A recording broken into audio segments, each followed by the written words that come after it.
Manish, we are good to start.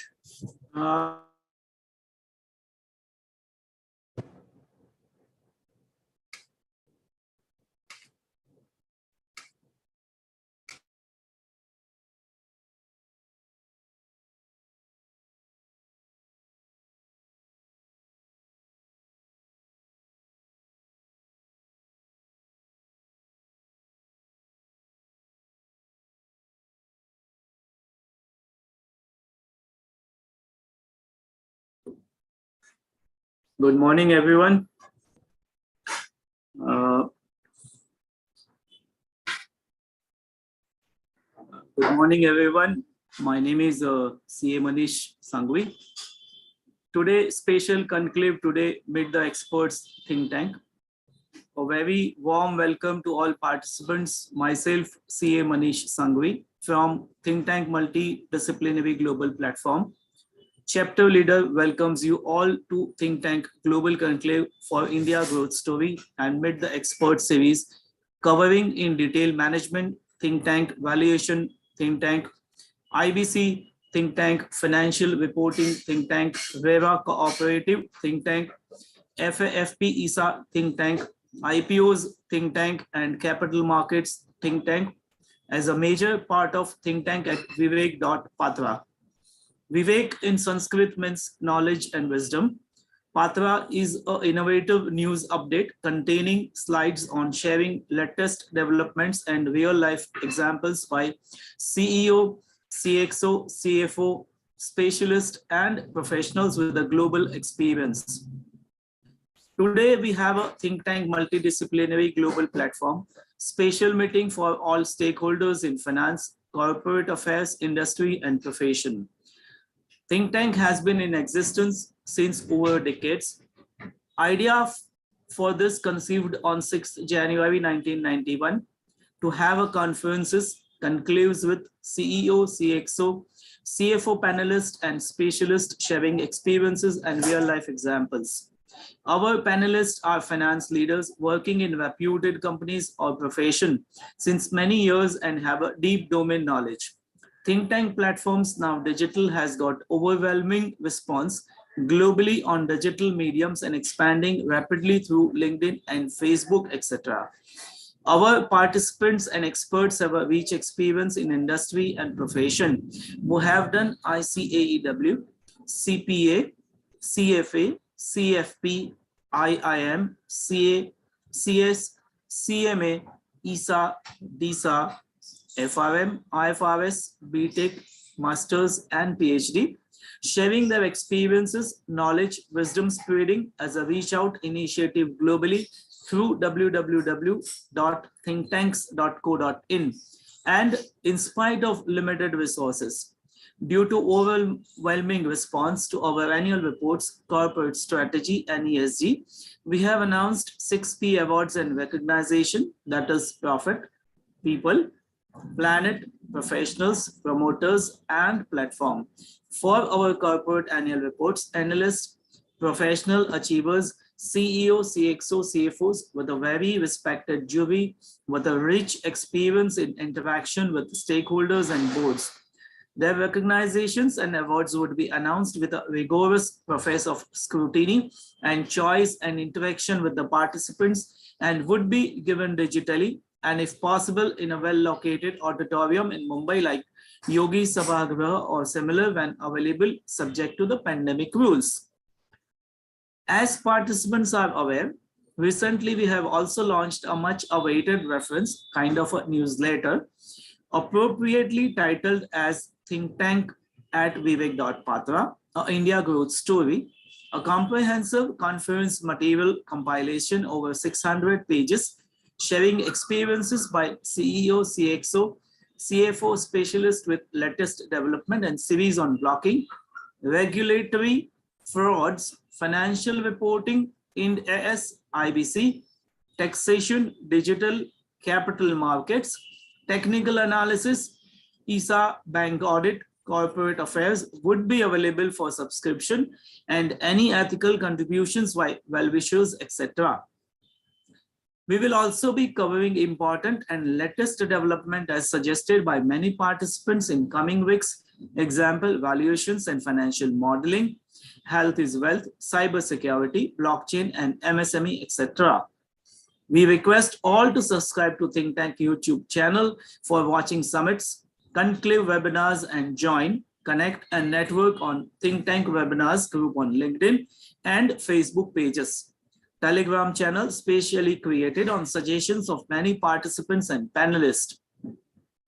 I especially thank my colleagues in the digital global team, Anupam, Aditya, Ajay, Anurag, Archana, Aishwari, Hemant, Mitesh, Mihir, Malvika, Nipun, Nischal, Pramod, Praveen, Rakesh, Rucha, Pramod, R. Kannan, Manish, Santosh, Subrat, Snehal, Sandeep, Unmesh, Vijay, Vikash, Yogesh, and others for regularly contributing to Think Tank at vivek.patra. Today, we have an excellent Think Tank multidisciplinary platform, seminar, eminent stalwarts and specialists sharing experiences and latest development. Let's have interactive events. Thank you all for joining today's session. Shall we start today? Good morning to everyone. Today is our first speaker is Mr. Sandip Raichuria, who is working with Prabhudas Lilladher as a CEO for last 2-3 years and have an experience of almost 20 years with a different companies in the capital market. Sandip bhai, good morning. Welcome to you. Good morning, Manish bhai. So warm welcome, sir, and we look forward for today good knowledge about capital market through your medium. And so you start, sir. Sure. My pleasure and honor, and thank you, everybody. Can the host give me the presentation rights? 1 minute, sir. Thank you, Manish bhai. Thank you, Manoj bhai. And welcome to all of you on behalf of Prabhudas Lilladher as well. I'll try and do some justice, Manish bhai, to the topic at hand. I'm primarily going to be talking about what's happening globally right now, briefly, and our market view at Prabhudas Lilladher. And we can do a small Q&A if you like after that. That's broadly the So idea. you are co-host now. Yes, thank you so much.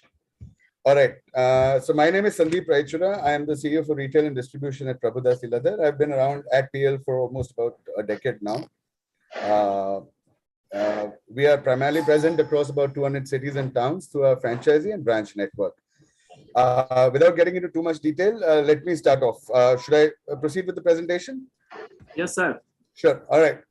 Okay. So I've split the presentation into two parts. So something about the global macros and recent developments initially, then our take as PL and some personal tippani on what I think is likely to happen with markets, and broadly what are the ranges we are talking about, and then, like I said, maybe Q&A. Right. So first off, the evolving macros. So I think even before this decade started, it was very clear that this decade primarily belongs to emerging markets for a wide variety of reasons. If you notice, over the last 10 odd years, except for the US and bits and pieces in emerging markets here or there, a couple of years here or there, primarily the entire Eurozone, China, especially from 2016 onwards, has either decelerated or virtually recorded negative to nil growth, right? After a flurry of regulatory changes, some bit of incentives by the erstwhile US administration under Trump, led to this expectation that whatever is happening right from 2018-19 onwards is likely to spur a decade of growth. Something very similar to what we saw between 2003 and 2008 in India as well, where all the global economies were aligned, interest rates were low, inflation was low, balance sheets were cleaned out, the central bankers were willing to spend money to spur growth, and broadly we had peace all across. A similar situation is likely to unfold between 2020 and 2030, has been the expectation. And we have seen spurts of that across the globe. In fact, China has started recovering quite substantially over the last 6 months, as the incremental GDP data also shows. They had fallen to about a 4.5% kind of growth rate, which has now started recovering towards almost 6%. As you know, the Biden administration, when it took over, also talked about the crumbling infrastructure. I mean, we look at the airports, the highways, the turnpikes, etc., ports. They've not been able to, in the last 3 years, handle incremental traffic as the US economy grows rapidly. And there's a lot of talk in the US and in Europe about, rebuilding infrastructure, which primarily they've not spent on over the last 25, 30 odd years. Central banks, like I said, have been very accommodative. Increasingly, there's also been this factor of China +1, which has played in the minds of the world's largest economies, including obviously developing economies like ours, where people are looking at sourcing critical raw materials for their manufacturing activity from another market, which is not in direct correlation with the Chinese. And India, in that sense, is a very, very sweet spot because of the size of supply that it can create, as well as the transparency that comes along with dealing with Indian entities worldwide. So the expectation has been that services industries, metals, especially base metals, IT in general, specialty chemicals in particular, would all tend to be key beneficiaries apart from new innovative industries. And these would in turn spur the cycle of virtuous capital creation in emerging markets generally, which in turn would mean that growth spreads across the globe over the next 10 odd years. Now, this has been the theory, and I think this remains true even now, unless something goes wrong. But over the last couple of years, as we all know, we've had disruptions which has sort of delayed this entire growth cycle. First you had COVID, and now you have Russia, which is a fairly serious crisis depending on how it unfolds. Now, immediately prior to this crisis, where was India? So, although there is a base effect because of COVID, but actually Indian companies, and when I say Indian companies, I'm talking about the nifty companies, including oil and gas. We have had a substantial amount of growth. So Q1 and Q2 were in fact a 65% odd growth in terms of revenues and profitability and EBITDA margins. Companies like Hindalco, Tisco, Tata Motors, etc., substantially deleveraged their balance sheets during this entire period. And we know about the Reliance story anyway. So this has been a period where balance sheets were cleaned out completely. Banks, sort of after the COVID shock recovered. And all of this has primarily led to a lot of NPA, in fact, resolutions. We saw 8 or 9 very large NPA resolutions happening through the NCLT, which in turn meant that, cash returned back to corporate India on the back of sharp earnings growth. So in terms of numbers, the Nifty grew by almost 45% on a 9-month versus a 9-month kind of comparison till December 2021. And we've had very, very sharp, increase in consumer spending, which has led to auto suffered immediately around Diwali, but leading up to Diwali, there was a lot of pent up demand. So you saw, heavy demand for consumer durables or what are called discretionary, basic staples, etc. So, demand in the urban centers was very sharply up during this 9-month period. In fact, so much so that despite very, very positive and buoyant estimates, Nifty companies, almost 56% of Nifty companies still beat these buoyant estimates. So that shows the element of surprise, the upside to risk as it's called. During the Q3 results, a lot of companies came out with a lot of comments. So primarily the comments revolved around things like, real estate development picking up steam, housing loan pickup, which points to, a broad-based kind of recovery. Credit card transactions trending higher. In fact, credit card transactions in December were at the peak historically in India in terms of transactions and almost there in terms of value as well. Sectors in auto, cement, chemicals to some extent, pharma, obviously reported inflationary impact on their raw material costs, and therefore there were some negative surprises on EBITDA margins.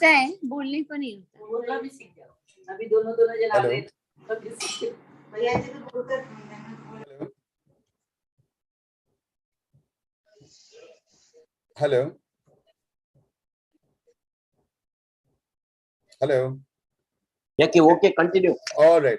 There was some disturbance. So I wasn't sure if somebody was asking me something. Yeah, muted. The one element that was negatively, and this happened, and this might sustain till Q2 of FY22, is the poor, what's called a spatial distribution of monsoon. So while on an aggregate basis, we had a 98-99% kind of number on normalcy of monsoons, there was some bit of spatial disarray, and which caused some bit of disruption in rural demand, and which has showed through in various sectors that reported the results in the December quarter. IT has continued to remain a very, very strong, area of growth. In fact, companies like Infosys, which were, a couple of years ago, not even reporting an 8%, 9% kind of growth, reported almost a 21% growth in US dollar terms. So that shows the size and scale at which the global industry leaders are either digitizing or automating their products and services. The demand for cloud services, especially also because of COVID, etc., has resulted in a dramatic transformation of the demand. In fact, Infosys, which was primarily a product company, now almost 60% of its business comes from what we would call digital or cloud services. This has been a very, very linear growth story and remains a very powerful story over the next 3 to 5 years. And the kind of conflict that we saw in Russia and its impact on financial services networks also means that there will be another layer of digitization which will happen over the next 2-3 years in core banking or payment transfers, etc., which can handle such sudden disruptions. So the Indian IT services remains a very secular kind of growth story.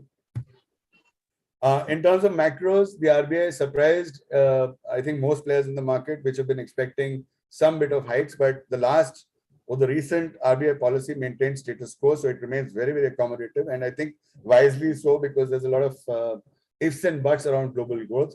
And with the Russian crisis happening, I think central banks across the world would want to remain accommodative in the near term, at least. While GDP did slow down in Q3 at 5.5% versus a 6.1% kind of expectation, it's also partly rural growth was, of course, one reason, but it's also partly attributed to the disruption caused by COVID related, which sort of spilled over into Q3 of last year. This could be transitory. In fact, the RBI and the finance ministry, and including even the IMF, think that in the Q4 we should report anywhere from 4.5% to 5% growth, which gets us back to about 8.5% growth for the full fiscal, which is expected to be followed by an 8.5% kind of growth next year, which is one of the highest numbers globally. To some extent, the GOI spending slowdown in Q3 also has been responsible. But with the budget talking about almost a 12-13 lakh crore kind of number being committed to infra spending, and in fact, the state support from the central government in terms of interest-free bonds rising up to almost, I think, 50,000 crores, means that this could also be transitory, and we are likely to continue to see a lot of spending in essential areas which lead to inclusion, like education, hospitals, water, railways, and services like that. So I think CapEx, while it did surprise on the negative side, but from a 2-3 year perspective, I think we can be fairly certain that this will add tremendous amounts of strength to the momentum in GDP growth. Services recorded its best quarter. Agri was slow, but that, like I said, spatial distribution could have been partly responsible for that, including there was a heavy pickup in Q3 on raw material input prices. I mean, things like urea and DAP, phosphates, etc., also substantial price increases, which could have also resulted in slowdown in the area under production. With deceleration, so we've had a dramatic growth in the Eurozone in the last 1 year due to partly the base effect of COVID. To some extent, that sort of stabilizes. It leads to strength in the rupee. So there are counter forces right now working on the rupee, which is the reason why we have not seen a collapse in the rupee so far. I'll talk about the crude part later. But broadly, from an economic real exchange rate point of view, I think the rupee remaining stable shows the momentum that is available inside the Indian economy from even a foreigner's perspective. And gross GST collections have been above 1.3 lakh crores, I think, for the second month running. Even in January, we had about 1.38 lakh crores, which shows that the underlying economy continues to maintain resilience. So that's sort of the background in which the Russian conflict suddenly happened.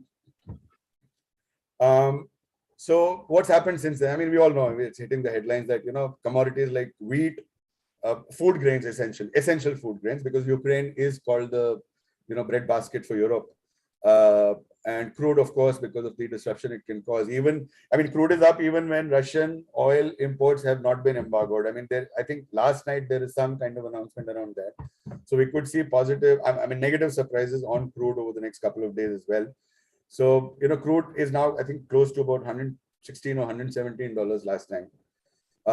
We've had, 1/3 of the global shipping fleet being disturbed. So anything which was, north of Europe has been completely disrupted. I mean, there's a technical default on Russian bonds, but I don't think anybody's noticed in the markets because it's a delay. Actually, it's not really a default. But it is enough. I mean, $30 billion is enough of a issue to rattle the markets, but so far, so good. US inflation expectations have negatively reacted. So in the sense that while the actual inflation in the US is registering, at 7.5% for the last almost 4 months now, which is way ahead of the Fed target, it also indirectly indicates substantial growth, which is a positive impulse. But what's happening is that because of the issues over the last few days, inflation expectations from a 2 to 5 year perspective have also risen. So it means that the Federal Reserve might have, if this sort of sustains, if this conflict sustains and such expectations sustain, then obviously there might be, which is ironic, but sharper than expected rises in the Fed rates. This could be one of the issues, but there's too little data to sort of, this is happening over the last 1 week or so. So we need to watch this number over the next month or so. So what's the worst possible scenario? So the worst possible scenario is that, inflation remains high, unemployment at the same time remains high, global, exchange of goods and services slows down, a lot of nationalism, sort of takes root because of whatever happens over the next few weeks. And, therefore we enter into that 70s kind of situation where India, we had that, 2.5%, 3% kind of Hindu rate of growth. The US was not growing. There was nothing happening, worldwide after 1973. Right up to, I think, almost 1986 onwards. It was a wasted decade kind of thing. So that's the worst fear for the markets from a market point of view or an economy point of view. My personal take, I mean, there are obviously only 4 or 5 scenarios that can happen with the Russian conflict. And given the scale, we need to worry about each of these scenarios. So the easiest scenario, obviously, is that there's a resolution. The slightly more difficult scenario is that there is a resolution in the sense of ceasefire for a couple of days, and then, or Belarus kind of, or Romania, or any of these, geographies sort of getting drawn into minor conflicts or skirmishes. The third scenario is that, we have a stalemate kind of a situation where Russia sort of takes over some territories and refuses to cede them. And you have, Ukraine sort of breaking up into, various zones supported by various pockets of the ex-Soviet Union, and therefore guerrilla type conflict lasting for a decade or so. There could be one scenario, I mean, the probability of these things happening obviously remains very low right now.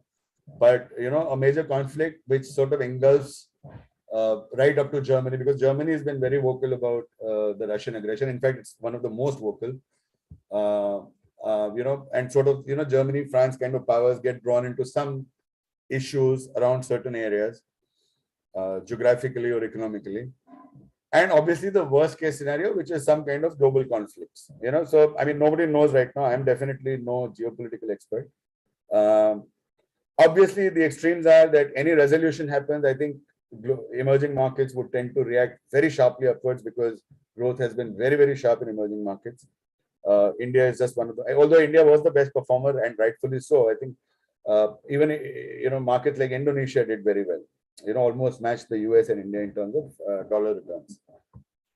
And if there's any delayed resolution, then there are additional risks because a delay in the resolution also means that you have, these small little situations where, US-India relations could be strained if, we don't support them in particular votes, etc. What has happened in the UNSC, and increasingly there are many more challenges which happen and India sort of has to play a defensive stand and therefore, disturbs the equation and China sort of, so I mean, all kinds of weird scenarios, right? So obviously any delayed resolution is not a good situation to be in. So these could be the negatives. The positives from the conflict, the way I read them, again, disclaimer that I have fairly little understanding of what's happening. I mean, I'm catching it on the media like anybody else, combining it with my understanding of history or how these conflicts pan out. When I read the news about that 40, 50, 60 mile long, Russian artillery forces moving towards Kiev, it sort of, I mean, it's unfortunate because it also means that there's a substantial conflict ahead. But it also therefore means that the Russians are not interested in massive bombing which itself is indirectly and unfortunately good news. I mean, one of the fears would have been that, they would go for complete, decimation of certain pockets in Ukraine. That's not happened. In the last 2-3 days, I mean, from my reading of, articles on CNN, etc., it's also becoming clear that the Russians are making slightly exaggerated and unforeseen moves, not because the world is not able to come to terms with his plan, with Putin's plan, but it also seems that there's a lot of confusion in. I think the expectation was that the Russians would overrun Kiev in a couple of days, right? That's not happening. And therefore, suddenly new, frontiers are being opened up in the war, which, according to global political strategists, shows that there's a bit of confusion in Russia. And because of partly that confusion, I mean, day before yesterday, I saw an article where one of the Russian oligarchs, one who owns the largest petrochemical refineries in the, ex-Soviet Union belt right up to Georgia, openly coming out against Putin and saying that this is a very, very bad move on part of Russia. So, to that extent, there could be possible, dissonance inside the Kremlin, which could possibly help resolve this conflict, in my mind. And the US has been, I mean, I don't know whether it's right or wrong, but the US has been fairly, controlled in terms of its commentary and its actual actions on the ground. I mean, they've not sort of gone beyond NATO allies in terms of ground presence, which, according to me, are positives and which point towards some kind of resolution soon. But like I said, I don't know. But this is my guess on what might happen. So in terms of Indian markets, what's happening? So the rupee has been stable, surprisingly. I mean, crude has gone to almost 120 USD, and the rupee has hardly moved 50 paisa in the last few days. We've also not only crude, but FPIs have been consistently exiting. I think the number would be closer to $12-13 billion since October, when they first turned negative. And even then, the rupee has not moved. So there's a bit of confidence around the rupee right now, possibly because of the 630-40 odd billion dollars that are lying in reserves. And the controls on the capital account also mean that, we will not see the George Soros kind of episodes in India. And to the extent that FPIs threaten to pull out substantially, I think the DIIs have been proven to be equivalently strong buyers. So from a market point of view, while reserves may be challenged to some extent, I think from the market's point of view, we are reasonably okay in terms of flows, net flows into Indian markets. The Russian markets by themselves are irrelevant to India directly, because they hardly are less than 1% of Indian exports. And the one good thing that's happening is that in the last, ever since Modi took over, for whatever reason, you had almost $40-50 billion of FDI, which has nothing to do with situations like this, unless obviously it becomes a long-term conflict. So those kinds of flows are also supporting the current account, capital account. From a current account point of view, obviously we still remain at 20-22 billion kind of deficit per month kind of economy, and that's likely, especially when you're growing. And this might expand if crude sustains at these levels, anywhere above $120 a barrel. Another good thing is that while the Nifty looks very high at 17,000 odd levels, the fact is that the Nifty yield is about 5.2%, while the GOISEC is trading at about 6.8%. So which means there's almost a 1.5% differential. And historically, Indian capital markets and debt markets have sort of remained stable when the spread is in the range of 1.5%. So from that perspective, from a risk-return trade-off perspective, I think Indian markets, both on the debt and equity side, are reasonably valued right now. There's not much to fear in terms of sharp corrections from that point of view. What are the factors that are supporting the micro? I think the rural workforces, which were disturbed right from March 2020 when COVID first happened, have been, sort of getting back into the urban areas, especially as construction activity has improved. And I mean, like I said, in Q3 results, a lot of commentators talked about construction activity resuming in key metros. So that sort of supports the hypothesis that, demand growth in urban as well as rural areas. So, I mean, less than 30% of rural demand today originates out of farm activity, right? So 60-70% is either services or ancillary activities, or people who sort of contribute to the rural economy from their, livelihood that they earn out of urban areas.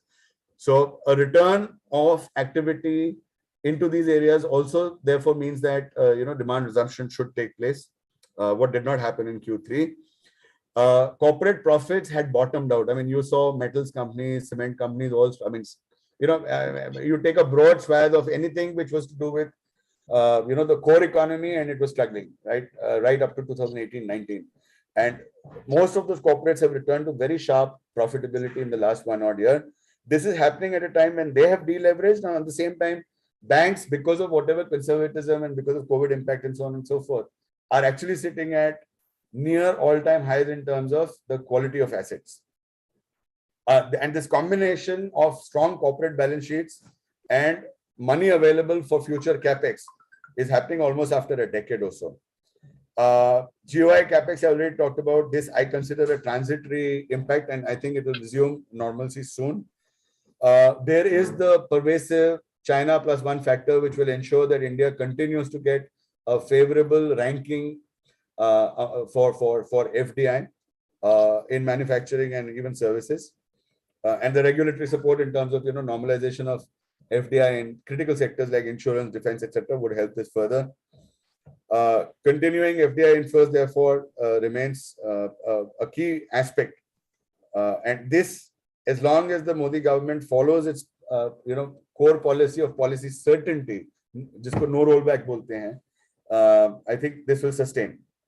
Earnings visibility has remained very strong. So despite a tepid kind of Q3 and mixed kind of Q4 numbers being estimated, the visibility for 2023 and 2024 remains almost the same. In fact, almost about, I think, 70% of the Nifty companies saw upgrades of earnings for 23-24 despite negative surprises in Q3. So it means that visibility of market commentators on the next 2 years remains pretty strong. Private capex, which has been subdued for a wide variety of reasons. There are many factors which could, including global growth and infra spending, etc. Many factors which could lead to triggers in this area in terms of capex. And global infra spends, especially in UK, Germany, France, and of course the US, which wants to spend a lot on building infra, would tend to give a lot of support to engineering and engineering good companies in India as well. IT, as I already said, I think has become a secular story for the next 5 years. I don't think we should look at results in the IT space on a quarter-on-quarter basis. From a crude oil perspective, I think the finance minister, the RBI sort of talked about 70-75 USD as the base case projections for 22-23, which has obviously been disturbed. So, I mean, every $1 USD, because we import about, I think, $4.5 billion barrels per day, million barrels per day, roughly translates to about a $1.5 billion USD annual increase in the import bill. So if you look at, 70-75, if it, we sustain it, let's say $100-$105, although that may also have other impacts, but from a current account perspective, that means almost a $40-45 billion increase in the import bill. But then vis-a-vis that, if I mean, minus the Russian conflict related impact, if the global economy is growing very well and the current account, because of our export surpluses, remains under control, I think this should be easily neutralized, along with obviously impact of PLI schemes and Atmanirbhar and so on. So, I mean, that's partly the reason. I mean, even if you look at $110 sustaining and, my oil bill increases to, let's say, about $60-75 billion, and which, if it's a temporary kind of situation for 3-6 months, I think the forex reserves are more than adequate to fuel this. I mean, we are at about 30 months of current account, deficit equivalent forex reserves. So it's a reasonably strong place to be in. There's one micro level factor. I mean, people outside the industry may not understand this much, but broadly, markets also, for the same event, 3 years ago, if the markets declined by, let's say, a 10-15% kind of number, I have been increasingly witnessing that events with even a slightly higher global impact or a local impact, markets are typically, succumbing by 2-3% and then recovering very rapidly. And one of the reasons I can trace it all back to is this low volatility, is because SEBI has been taking a lot of, forward-looking kind of approaches to capital markets. So, intraday traders, which caused volatility in the Nifty, derivative traders, people borrowing, in exaggerated numbers and take speculative bets on, and therefore drawing in a lot of crowd also into highly suspicious stocks, all those things which lead to volatility. SEBI has been actually sort of closing those gaps one by one in a structured fashion over the last 2-3 years. So from a froth perspective, I think the Indian markets have actually become extremely mature. They are unleveraged, and to that extent, people are willing to hold on because now so it's become a virtuous cycle, right? Markets are not correcting sharply, so people are coming back into the markets, and therefore markets are not correcting sharply, kind of virtuous cycle. I think very importantly because of what SEBI and RBI are doing in terms of deleveraging markets. From a Nifty perspective, like I said, the the 23-24 estimates have not really suffered so far. Q4 may not, like I said earlier, may not move the needle much. So roughly in terms of numbers, today the estimates for 23 and 24 are roughly about 820 rupees on Nifty EPS for 23, and roughly about 900 to 1000 on FY24 numbers. So assuming that we take markets typically look at 1 year forward, right? So let's say we are in the lower band, 800 rupees pe lete hain EPS, and I take the average multiple for the Indian markets, which is 20.5 times. In fact, I've taken 20 times just for rounding of ease for everybody.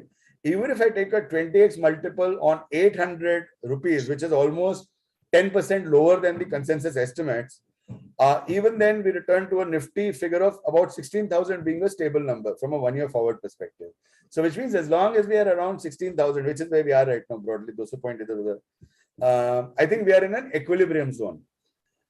Even if we apply a 20% discount to this multiple, because during times of crisis, you can go to 16, 17 times on earnings. So I'm assuming, let's say, we fall to another we fall by about 4x, which is about 16 times PE, which was the number around 2008 in a crisis time.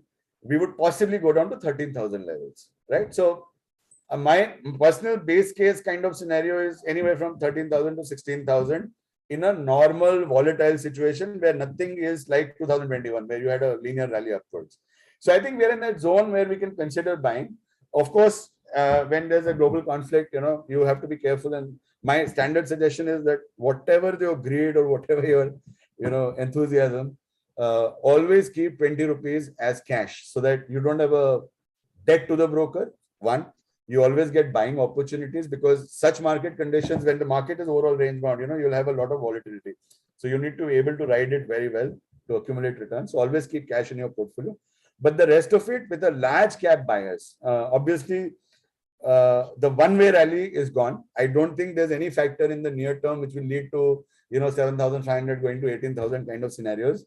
We are back in a situation where we'll be an earnings-led market, and in that situation, it is nice and necessary if you're not an SIP, because SIPs are always the best form. But keep 20 rupees cash and be slightly large cap or larger mid cap kind of focus with a view that worst case scenario we are looking at another 10, 15, 20% correction max, which is okay, because if that gives you an opportunity to accumulate stocks from a 5-10 year perspective, I think you should be doing that. And if the Russian conflict becomes a world war, so anyway, it doesn't matter what you buy, even if it's a fixed deposit. From a Prabhudas Leela perspective, our view, this was 10 or 12 days before the Russian issue became, our lead analyst, head of research, Manish, had factored in some bit of issues with crude because of the Russian conflict. Even then, his view sort of remains between an 18,500 to 20,000 levels. So, if you look at it from an overall perspective, we might have a 13-14,000 kind of downside fundamentally. Usse zyada niche jaane ka mere ko scope dikhta nahi hai, unless the Russian conflict is a much larger global level issue.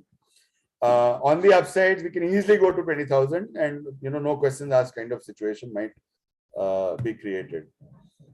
I wouldn't want to talk about stocks too much. I can send this list to you, but broadly, not only because of the Russian issue, but also because of the underlying, trends in commodities, we feel that, steel, aluminum, oil and gas, coal, etc., would tend to react positively over the next 2 to 5 years as the, recovery. A guy like JSPL, who was a heavy debt, I think 70,000 crore company, has virtually become debt free. That kind of situation will ensure that the commodity cycle resumption, which we assume is the base case for 22 to 30 kind of next 8 years, you should be biased towards these sectors. Any corrections, you should be accumulating these stocks. And maybe, cement, auto, FMCG, you should be very, very selective because of a wide variety of reasons that I just named, including raw material pricing pressure, disruption in supply chains. We all know the semiconductor issue, FMCG because of rural demand, etc. So there's not too much backing these guys. So we remain large cap focused. And if you ask from a asset allocation point of view, from the stocks that are there on your screen right now, we would say that roughly about 50% of your portfolio should be in large caps, 30% in mid caps, and roughly about 20% in small caps. That's how we would recommend you holding these stocks. These prices are about 2 weeks old because I took them from the latest report, which came out on 18th February, I think. But the stocks remain the same, even yesterday. No, our views have not changed. In fact, lots of these stocks, HDFC Bank is at 52-week lows. 1300 ke aaspas. Sandip, you have a few slides. Can you show them also? Because the screen I don't have slides on stocks.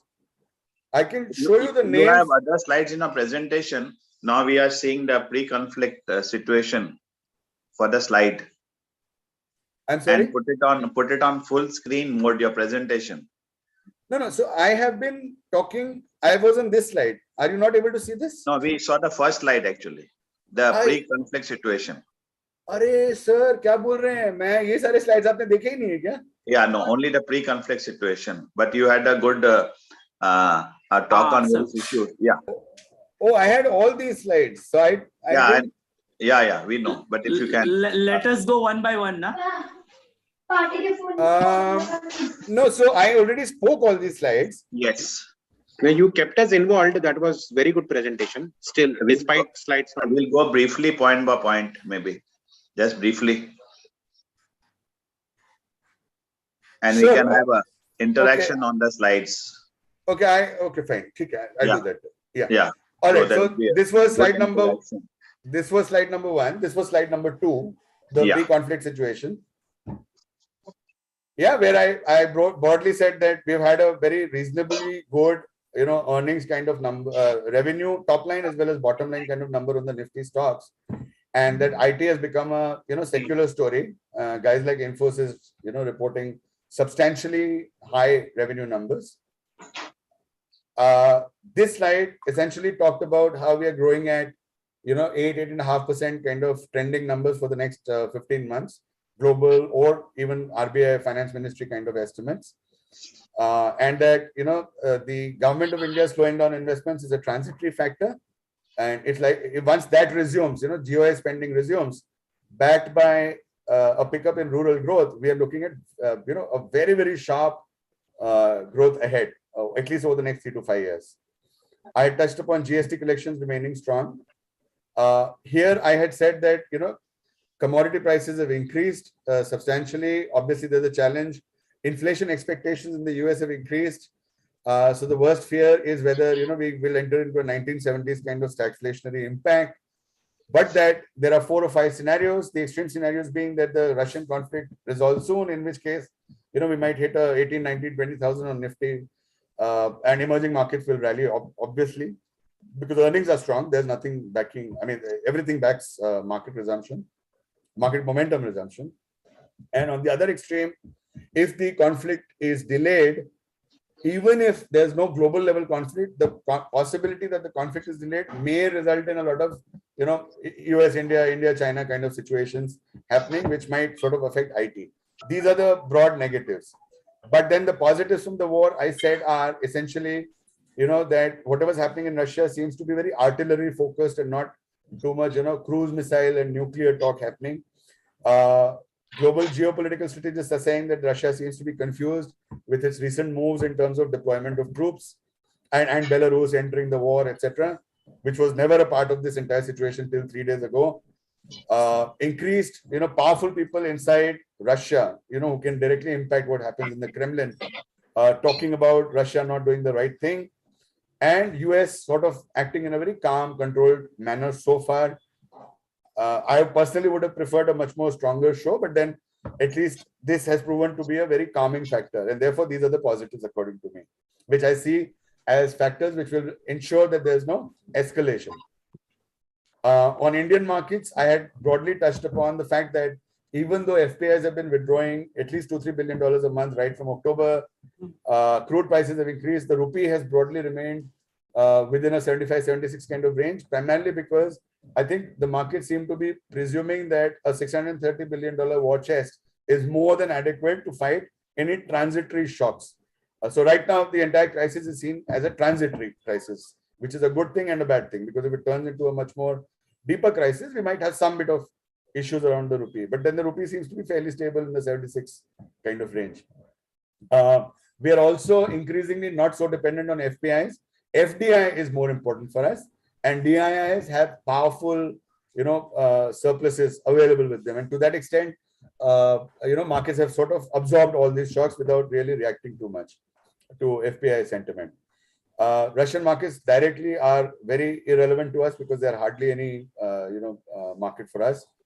I had not actually, and so the Morgan Stanley Economic Policy Certainty Index, which measures, how foreigners perceive a particular government structure or a governance structure, India is at its all-time high, which therefore influences FDI very, very positively. And there's one more metric that we use typically, it's called the earnings yield gap. So typically when price earnings ratios, or the opposite of price earning, which is E by P, if it's higher than the 10-year bond yield, you see that as a major, disadvantage. I mean, you might actually expect an equity market correction. Traditionally, India has seen the GOISEC yields at about 1.5% higher than Nifty earnings yield, which is where we are right now. So from that perspective, we are in a sort of equilibrium situation. Here I talked about what might spur earnings, because like I said, earnings become extremely vital. What might spur earnings? So what might spur earnings is a lot of return of rural workforce back to, urban centers, to power construction and engineering and so on and so forth. We also have a weird situation where corporate balance sheets are clear, commodity prices are running very high. Whatever NCLT issues were there are broadly resolved. Banks are sitting on healthy balance sheets. All of this combination of factors, along with powerful economic growth across the world, is a first in a decade kind of situation. And therefore, you could see a very sharp resumption of economic growth across the globe for the next 5 to 10 years.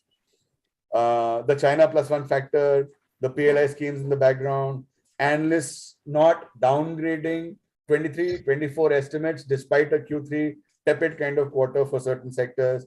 These are all positives, which would result in sustenance of EPS earnings per share estimates, which I presented. The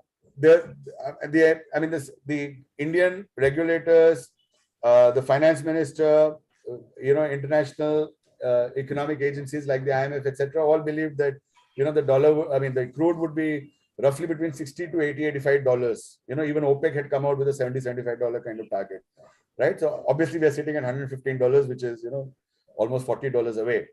Part of the reason why the Indian rupee may not have reacted so sharply, or Indian markets are not generally reacting so sharply, is that this would mean a $40, $50, $60 billion kind of impact if it sustains. And in that situation, having a 30-month equivalent of current account deficit as forex reserves is actually helping, even assuming that growth doesn't pick up. So to that extent, so far so good in terms of rupee or Nifty.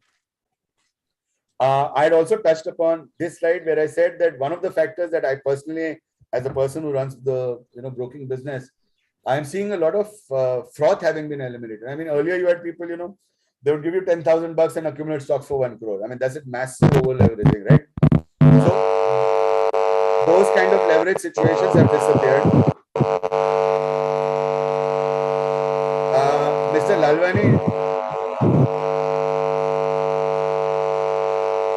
Lalwani's mic is very high.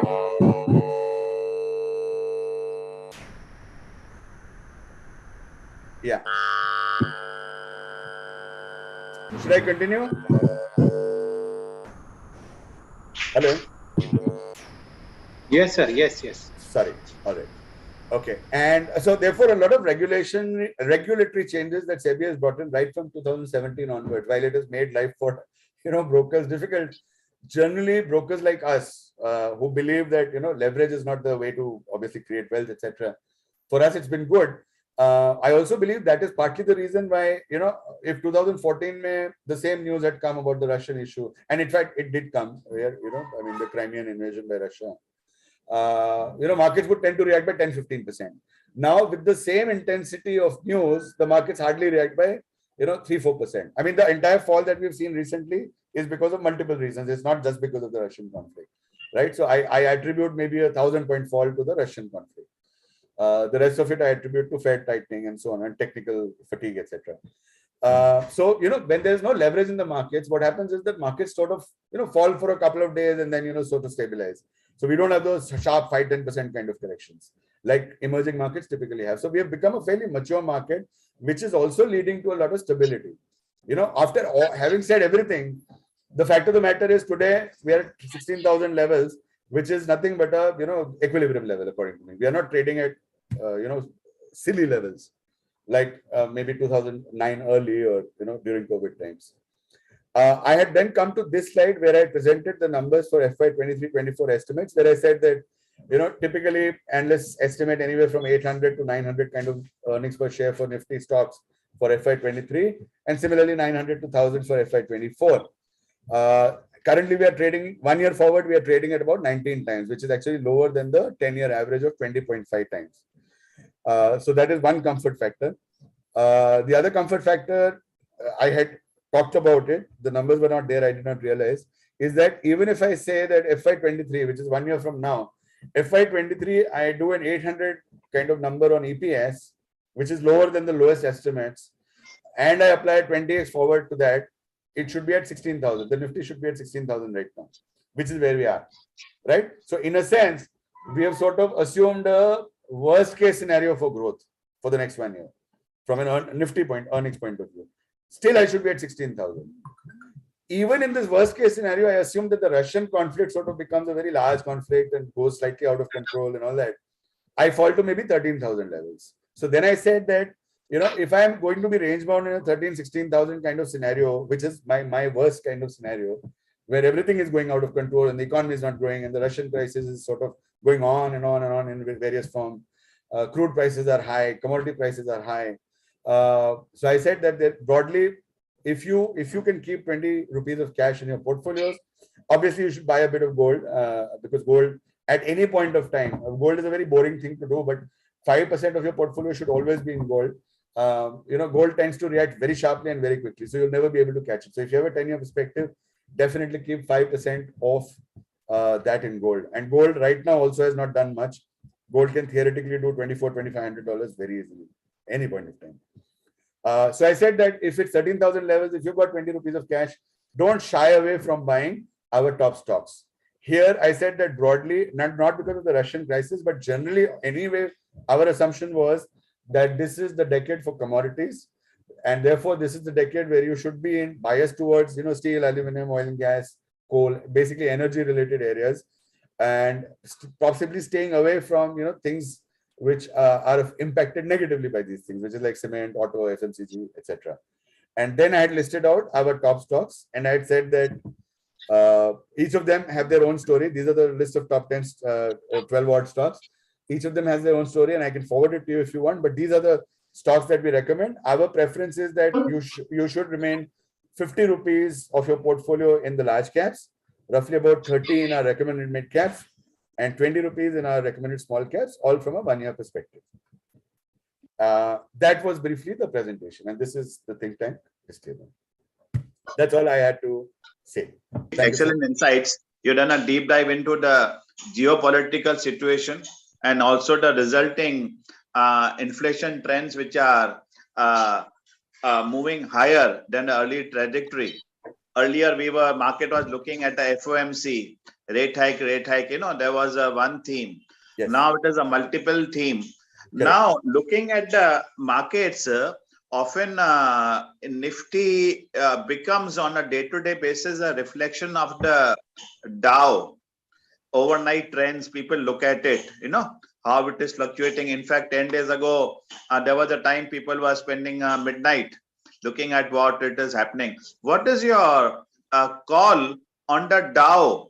You are given a safety level for Nifty, maybe 13,000 in the worst case scenario. but still maintaining a bullish trend.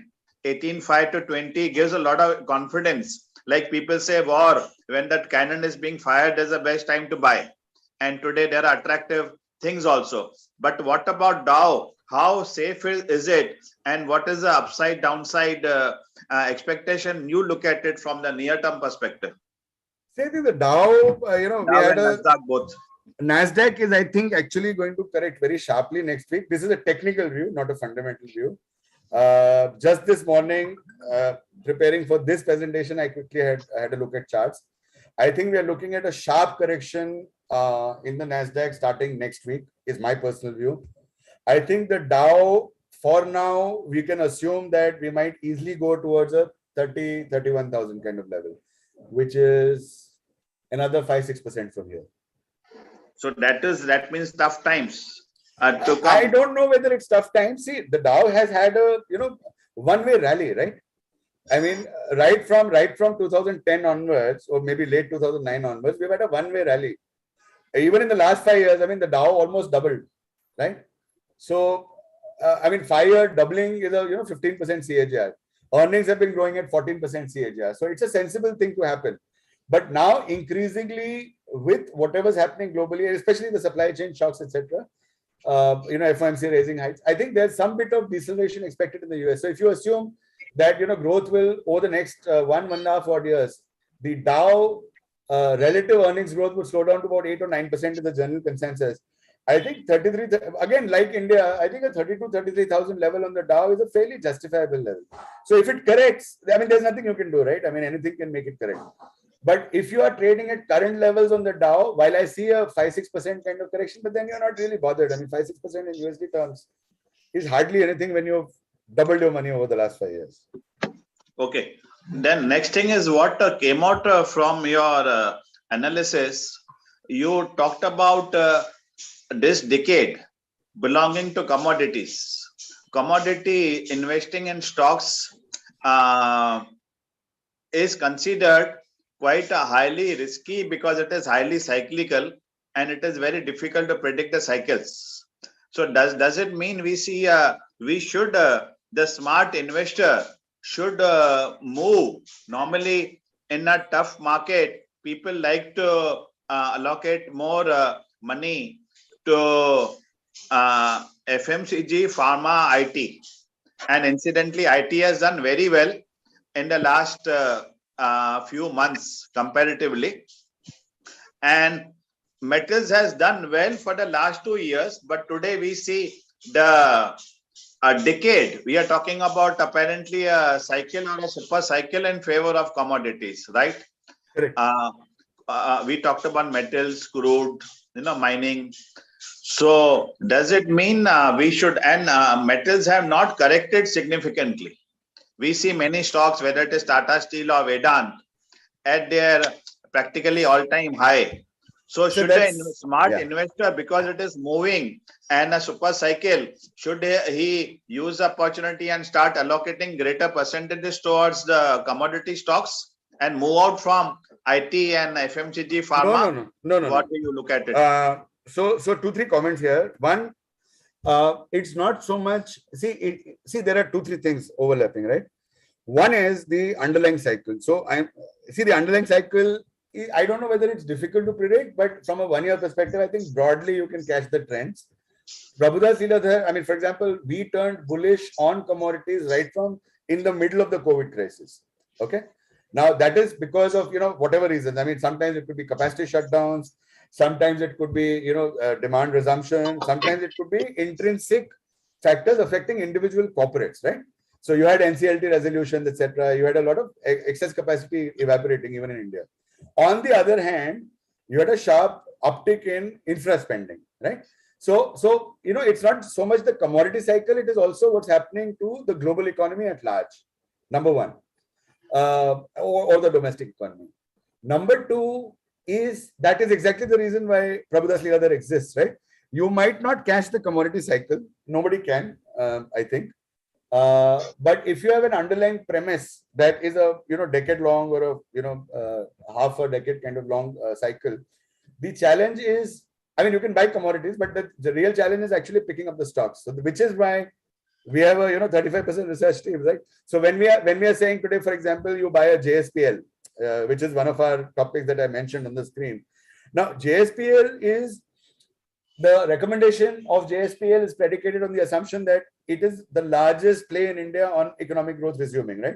Turnkey oil refineries, windmills, railways, defense, construction. So if you have a constructive view on the Indian economy, a stock like JSPL, which is virtually debt free, attractive at maybe a 42 times kind of price earnings, virtually debt free. You are expecting government of India to resume a lot of activity in terms of capex, etc. And our fundamental analysts put a target of about 500-600 rupees. Now it's available at about 350. So you've got such a strong kind of buffer.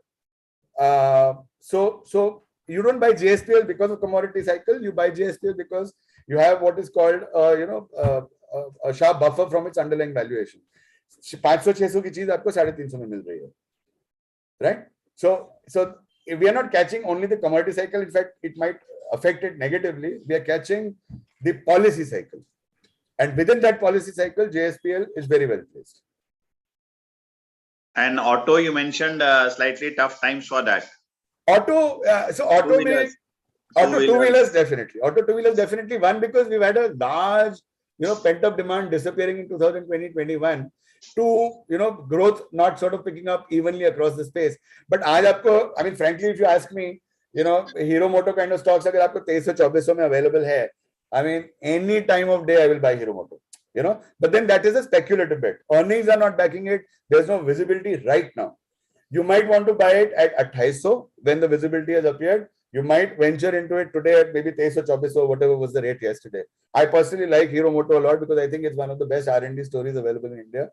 And it is not so much a communication. What's the word? Conveyance vehicle manufacturer. It is a style vehicle manufacturer increasingly. So I would buy into it. But auto mein we have Ashok Leyland, Mahindra and Mahindra as our top pitch. Ashok Leyland, according to us, should be at about $180 in a fundamental sense. Available at 120. What made a market little nervous, particularly last week, is FIs have been selling on a higher number, and often sometimes FIs sell the most liquid stocks or where they have good weightages if they need money. And particularly HDFC Group, which was known as one of the safest and best performer. All the companies in that group have touched effectively the year's low. Maybe people are saying FIs are selling because they need money. Index but does it give a great opportunity to the Indian investors, because FIs are selling a limited purpose for their maybe immediate dire requirements for certain change, and ultimately they could come back in a bigger way with attractive valuation on the market after the conflict is resolved. Absolutely. And it seems your team, which is looking at sectors and stock specific, is, in spite of knowing the situation of geopolitics and inflation in crude, they are quite bullish on the market when they talk about 18,500 to 20,000 is really fantastic, mouth-watering returns. No, so like I said, this report that I'm quoting came out 10 days ahead of, 18th February, right? The real issues in Russia started about 25th or 26th. However, having said that, I again had a chat. So like I said, if everything remains normal as expected and the Russian conflict does not go on and on, our Amnish still maintains that 18,000 level. All right. I showed you the worst possible scenario where two things happen. The Russian conflict remains a perennial kind of conflict, at least for the next 6 months. And companies surprise on the downside because for some funny reason, the Indian economy is not delivering what it's supposed to. Then we are at 13,000. So broadly a range of 13 to 20,000, which according to me, 2,000 ka downside ho or 4-5,000 ka upside ho is a no-brainer. And looking at the new shift in circumstances on the global economies, with Russia getting out of favor, China became out of favor from US and Europe as a country and allocation of money, and now Russia is doing, and other smaller countries like Brazil and all are not, they have their own internal situations on currency, etc. Does it mean that India gets ahead of the league tables and huge investments can come back from FIS? Absolutely. Because they don't have much of a choice if they want to diversify their assets. Yeah, absolutely. So there is talk of Russia, in fact, being dropped from the MSCI indices completely last couple of days. That might impact, that might impact us positively in terms of our weight on the MSCI emerging market indices as well. But I mean, you're right in the sense that so far we've been talking about China +1. It looks like it might very soon become BRICS +1. Right. Yeah, So yeah, Sandip, India. Yeah, Mr. Narendra. Yeah, your thoughts.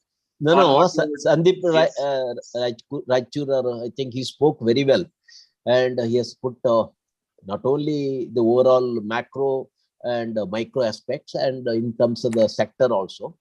My one question is, US will be completely reducing their what you call the bond purchases, and they are also likely to, because shortly they may not wait for, they may increase the interest rates, whereas India has not recovered even now up to the expected level.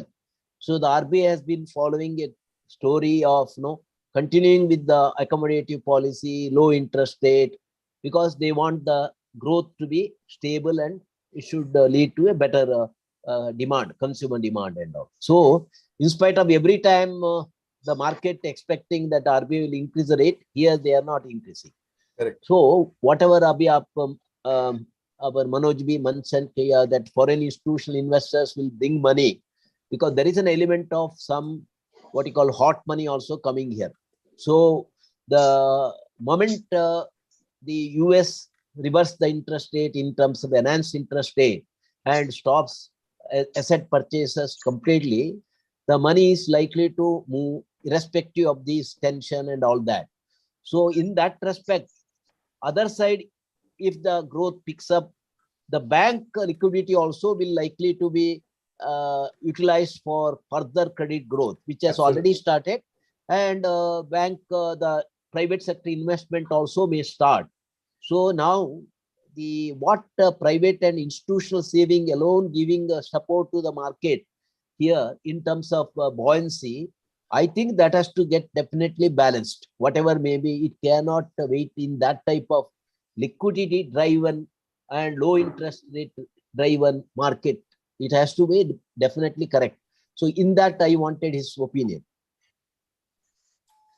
Sir, in fact, you asked the question and you have answered it. So I would like to acknowledge Mr. Narendra is on the board of top companies, and also has been MD and CEO of top well-known banks.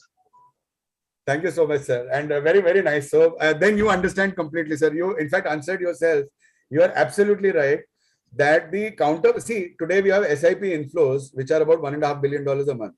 Bina pasine ke, right? Yeah. You have, the likes of SBI and ICICI Bank today, and the numbers, 12 to 14% capital adequacy ratio. About 4 months ago, the RBI latest stress tests on Indian private sector banks revealed that now, not only private sector, including public sector banks, revealed virtually no stress, right, across the board. So in that perspective, right now, what actually matters is, from a market point of view, what matters is that earnings are provided support, both from a monetary policy point of view as well as a fiscal accommodative environment. So from that point of view, the support that is available is and the other element is FDI. FDI, which I mentioned, the FDI index, the sentiment index towards India at its all-time high. Between these two factors alone and the fact that SIP $8 billion hai, there is no reason for us to actually worry about hot money, because hot money will always remain hot money. You can't change the nature of hot money. जब हम लोग भी invest करते हैं तो हमारा भी hot money है. वो बेचारे उनको ही blame करते हैं hot money के लिए. So the fact of the matter is we have now become, I think, a fairly evolved market. Increasingly, we are getting to a situation where artificial falls in the market, which were engineered because one broker collapses, one bank collapses, those kinds of situations are not likely to be encountered very soon. Not And as long as that doesn't happen, the markets will remain stable, because market stability is not sentiment only. It is also the infrastructure, market infrastructure ka strength. Okay, और एक Sandip ji, that another area that oil price, the budget has been estimated at the rate of $75 per barrel, and they estimated a nominal growth rate of some 11%. Yes. And if the inflation, they think that it will come down to 3.5%. 4%. Now, yeah. if the oil is now 120 plus, it may be vary. Average may be, still it is definitely 90 plus. So in that respect, our nominal growth as well as our overall growth, which all started revising downwards. Second, other side, definitely inflation not likely to materialize to the extent RBI has expected. It has to be now, will be on the higher side. And RBI never came down below 6. In a sense, last 2-3 years, always they are in that 200 plus, 4 plus 200, whatever. Now, in that situation, that means some of the these increased price are not really passed on to the overall consumer. And when it starts, the inflation will be higher. So in that respect, even now, I think we are not reached the pre-COVID level of our GDP, in spite of all this growth. So the overall 5 trillion and all will definitely get postponed. But what would be our situation in the next 2 years in terms of the growth? Sir, so, I mean, last week IMF came out with its growth projections for India for FY23, revised growth projections. Yes. And for FY22. So FY22, they said that instead of a 9.1%, they're expecting over 8.4 odd percent. Yes. Which is exactly the same number which the finance ministry talked about in the economic survey. Economic, right? 8.5. Yeah. Correct. Now, if in Q4 we grow at about 4.5-5%, see, we grew at 5.5%. If we grow at even 4.5-5%, we are likely to beat the 8.5% estimate. For next year, you are absolutely right. The breakup is about 11.2% or something in terms of nominal growth, which is funded by 3.5% inflation, roughly about 8% GDP growth. Correct. This is 8% GDP growth. IMF has come out with a number which is 8.4% GDP growth, right? Primarily predicated around the COVID issue resolving itself. You know, so even if lockdown cease, workforces return, accommodative monetary, I mean, by accommodative, I mean 50 basis points increase karna is not, I consider still accommodative, because you know you have got the pricing power to pass on the costs, etc. You are still looking at aram se 8 to 9% kind of number. Even in COVID, when, I mean, the worst possible thing that could have happened, I mean, we were virtually in lockdown and there was panic and chaos. I mean, there was nobody on the road. You suffered a 6.5% decline, right? Yes. Versus an expectation of 11-12%. So by its whatever reasons, I mean, there could be 1,000 reasons for it. The fact is that the Indian economy has more to gain in terms of its upsides rather than its downside. So if we remain a pretty benign kind of situation, nothing goes wrong politically, etc., I think 8-9% ka number print karna amidst a global growth situation is a fairly easy number for India to achieve. Yeah, okay, that is good. Only thing, bond market may be concerned with the massive borrowing of the government and particularly so that's because so usme bhi two things happen. One is the Indian government has taken a very bold stance, you know, instead of a 3.5% targeting on fiscal deficit, remaining at 6.5% during COVID times, you know, is essential. Two, please remember that bond yields have two components, the absolute bond yield and the relative bond yield, right? Yeah. Now the relative bond yield ke liye, India has increasingly opened up global markets to borrowing. It's not just Indian banks and treasuries, right? Number three, as long as credit demand pickup doesn't happen, India is right now sitting on Indian banks are right now sitting on excess SLR and CRR, right? So, kahin na kahin, there will be these countervailing forces.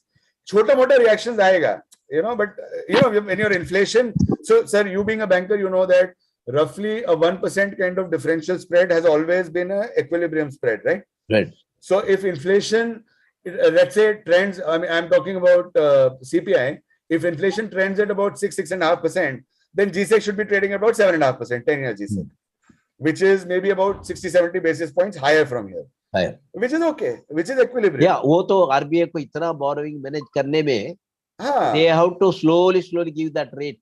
And two, remember that is exactly the reason this crowding out they don't want to do is why they've been constantly talking about PPP and divestments.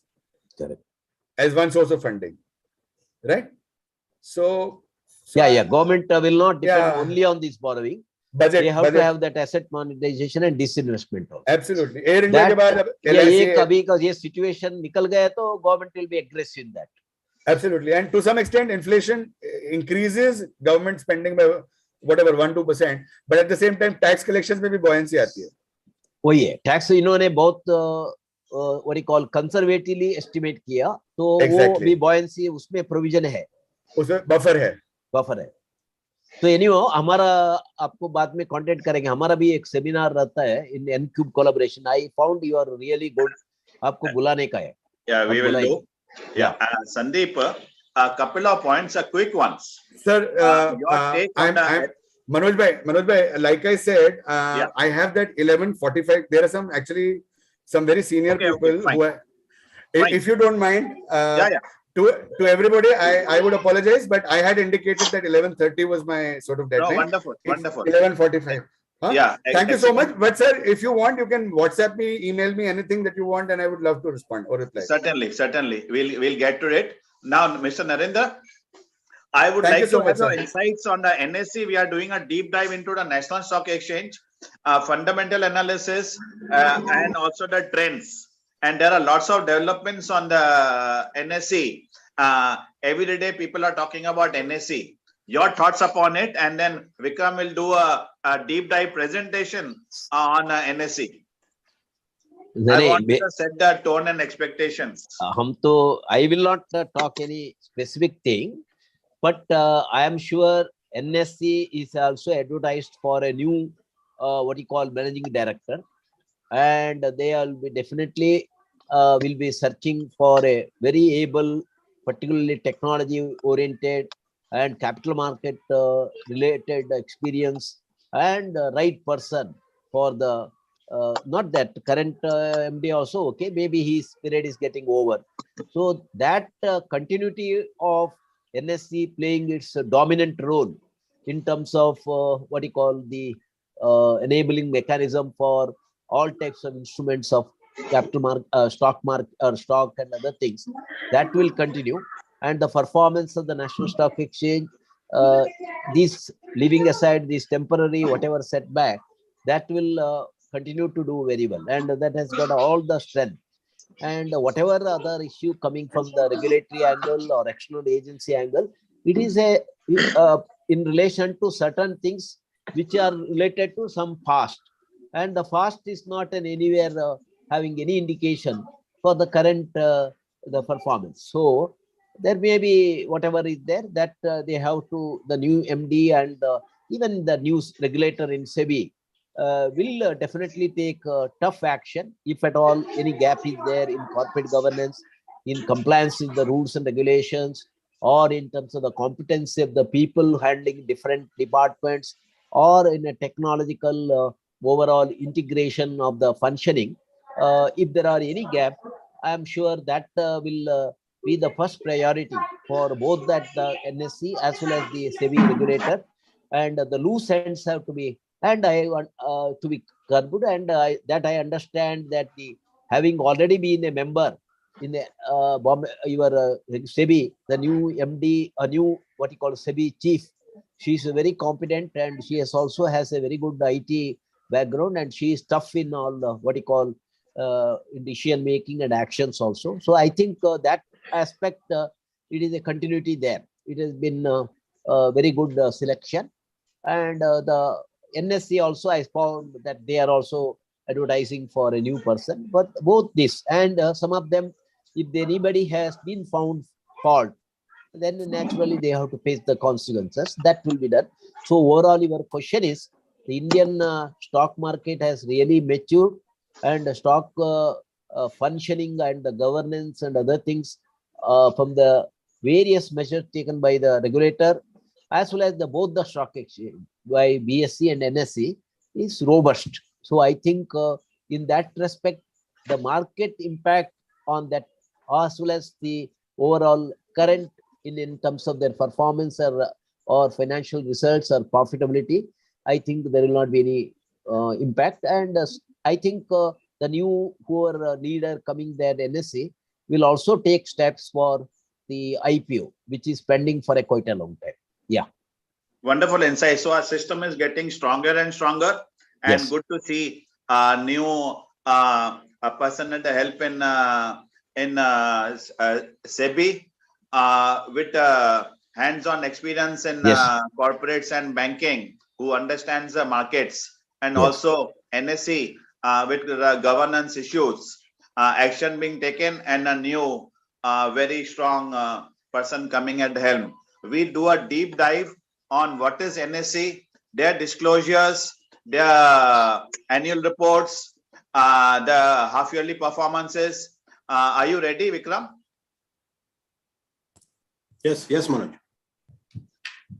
Yeah, Vikram, we'll have your screen. Vikram, you are a professional who, besides looking at secondary stocks, everybody knows the prices, loves to do a deep dive into unlisted stocks, unlisted zones, unlisted exchanges, till they get listed. And today we are selecting one of the large companies, in fact, the exchange itself, their financials. Of course, they provide a platform for trading. We look at NSE itself, their balance sheet, their half-yearly disclosures, including they had even filed a draft RHP. They wanted to get listed and be among the largest market cap and exchanges in the world. We are already number one in derivative trading, right? Yeah. Yeah, Vikram. Yeah. Sure. Please share your presentation, and we'll have an interactive session on NSE 360-degree appraisal and view from all the angles, starting with financial. Sure, Manoj. Okay, thank you very much. Thank you, Manoj, and everyone on this platform who is connecting all the members of the market, intermediaries and all, to gather the data and to share this knowledge. So this is really very good, and I'm very excited. Put it on full screen mode, no? Vikram, put it on full PPT mode. Yeah.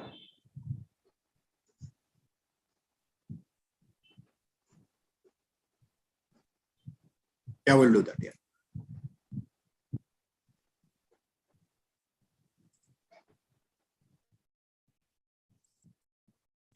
Is it better?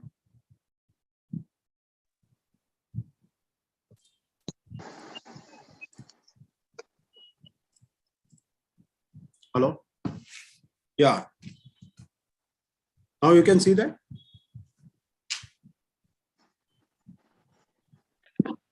Yeah, it's proper now. Okay, perfect. Thank you. So let us quickly get into this. Before that, just a quick introduction of myself. So I am last now 21 plus years in market, and was there on both buy sell side, and last 12 years plus dealing into unlisted markets, private equities, pre-IPOs and all that. And we have also dealt into NSE shares also. So that's a quick introduction. These are the important disclosures of think tank. And apart from this, another one disclosure that I also hold NSE shares directly, indirectly also. Okay, so let's just go through the brief of the introduction of exchange. Although it is not required, but still we'll still have a few minutes on this. So NSE incorporated in 1992, and then it got a lifetime recognition by SEBI and Government of India. It is the leading stock exchange with the highest ever turnover from since 1995. And now so basically in India, we have 3 exchanges. So the oldest one is our BSE, and then NSE, and then we have a Metropolitan Stock Exchange, which was earlier known as a MCX Stock Exchange, MCXSX. And now, so NSE, it is the first exchange in India which has provided the screen-based trading, modernized, fully automated screen-based trading through their platform called NEAT, National Exchange Automated Trading. So what kind of products NSE is providing? So capital market, cash, equity derivatives, index derivatives, currency derivatives, and interest rate futures, currency futures. It is a market leader basically across mostly all asset classes in India. NSE has become the world's largest trading exchange in terms of derivatives contracts. And this is now the last 2021, it was in consecutive 3 years, it is holding this position. NSE Emerge, which is basically their SME platform, has now got more than 200 plus listings. NSE has also launched a request for quote platform. And recently, just last, as we are talking, yesterday or day before yesterday, NSE has also launched the US trading also, trading in the US stocks also. So it has just started with a few stocks. We'll take it later, just 10 stocks. Now just go, we'll just see how NSE is big in terms of the percentages in the market, global market shares. So if you see derivatives trading, NSE is having 21% market share. The second one is Brazil's, which is not even very near to NSE. And then there is CME Group. Then there is then China and all, they are having less than 5% or near to 5% kind of thing. So this is really a proud moment for all of us. NSE, in consecutive 3 years, NSE is holding this position.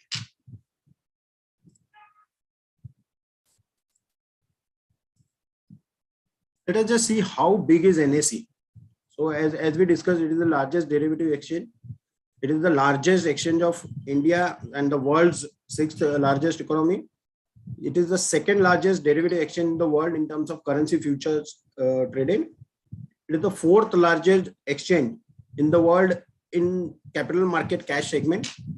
4th largest in the terms of a single stock future.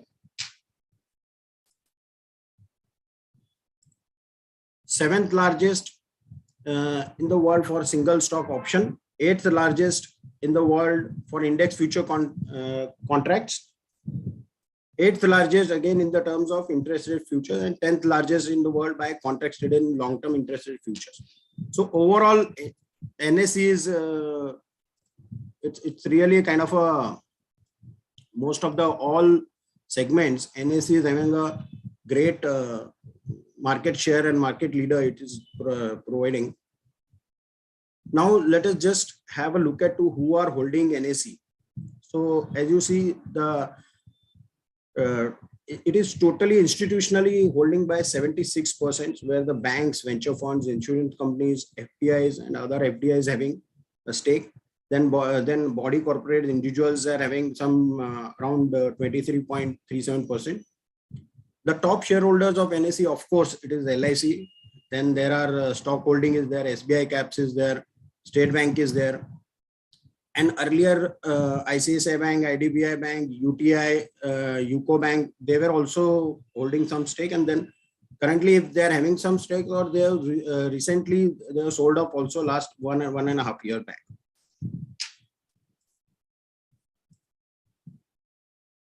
These are the NSE's subsidiaries and associate companies, where NSE is having 100% stake. NSE Clearing, Investment, Indices, NSE IT Limited, NSE Data Analytics, Infotech, NSE Academy, NSE IFSC, which is basically started a US stocks trading, and NSE Foundation, then Auja Cyber City, Telspread, Cognizant. Then the associate companies NSE is having it Market Simplified, NSE Governance, Power Exchange, NSDL, Receivable Exchange. And recently, last year, NSE has exited from CAMS also. Yeah, so this is the board of directors NSE is having. So Girish Chandra is a Chaturvedi, he is chairman. Then Vikram Lime is ex IDFC. And then these are the independent directors. We'll just go through the profile of these two key persons. So Girish Chandra Chaturvedi is basically chairman of NSE. He is a ex-IAS officer, was there on various boards of LIC, Canara Bank, Bank of Baroda, IDBI, and also was there in the government as a chief secretary. Also, he was there.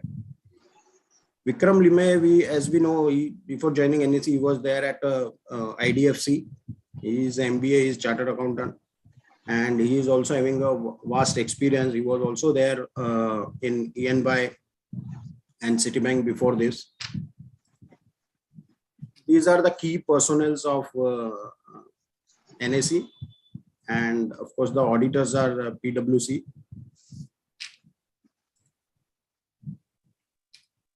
As it is very important to understand this, what happened because of this issue of that Chitra Ramakrishna.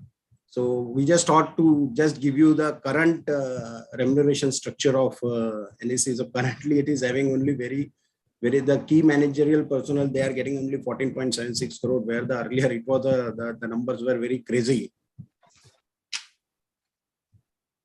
This is the financials of NSE, how NSE has grown for last. One point, we discussed they are advertised for a position of a CEO.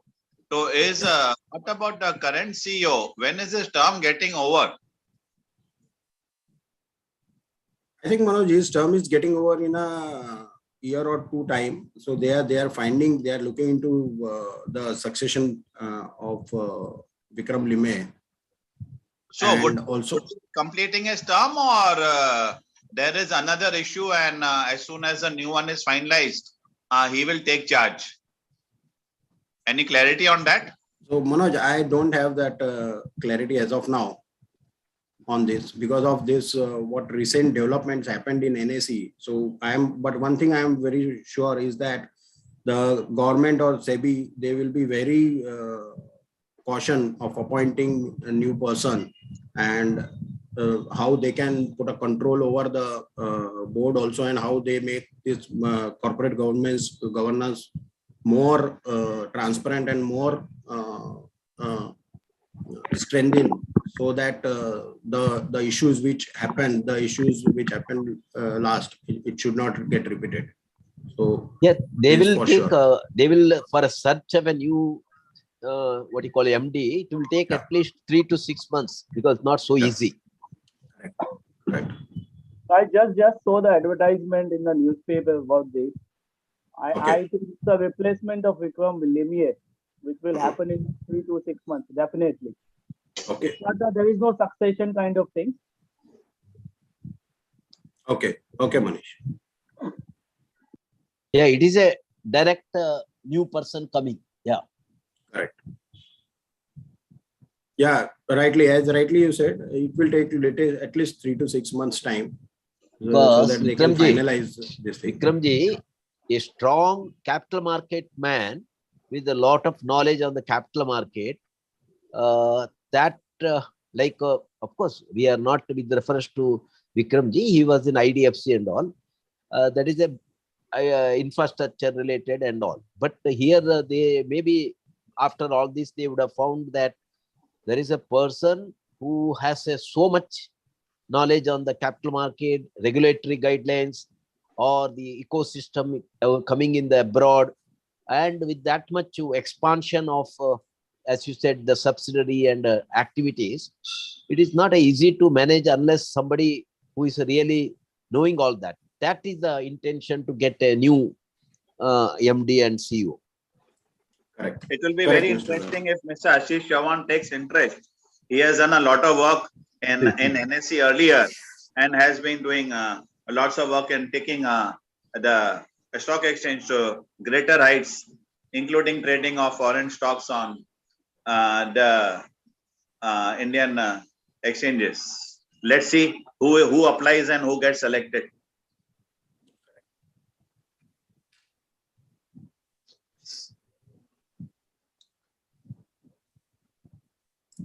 Okay, so we'll move on to the financials of NSE into that. So this is the NSE's 4-year track record, where how the PAT has grown from 1,461 crore to now the recent one around 3,500 crore. Last year, one thing has also happened with NSE is that they have sold a stake of CAMS. So NSE was holding stake, some 37.5% stake, which NSE has sold. So that has also impacted its last year's earning.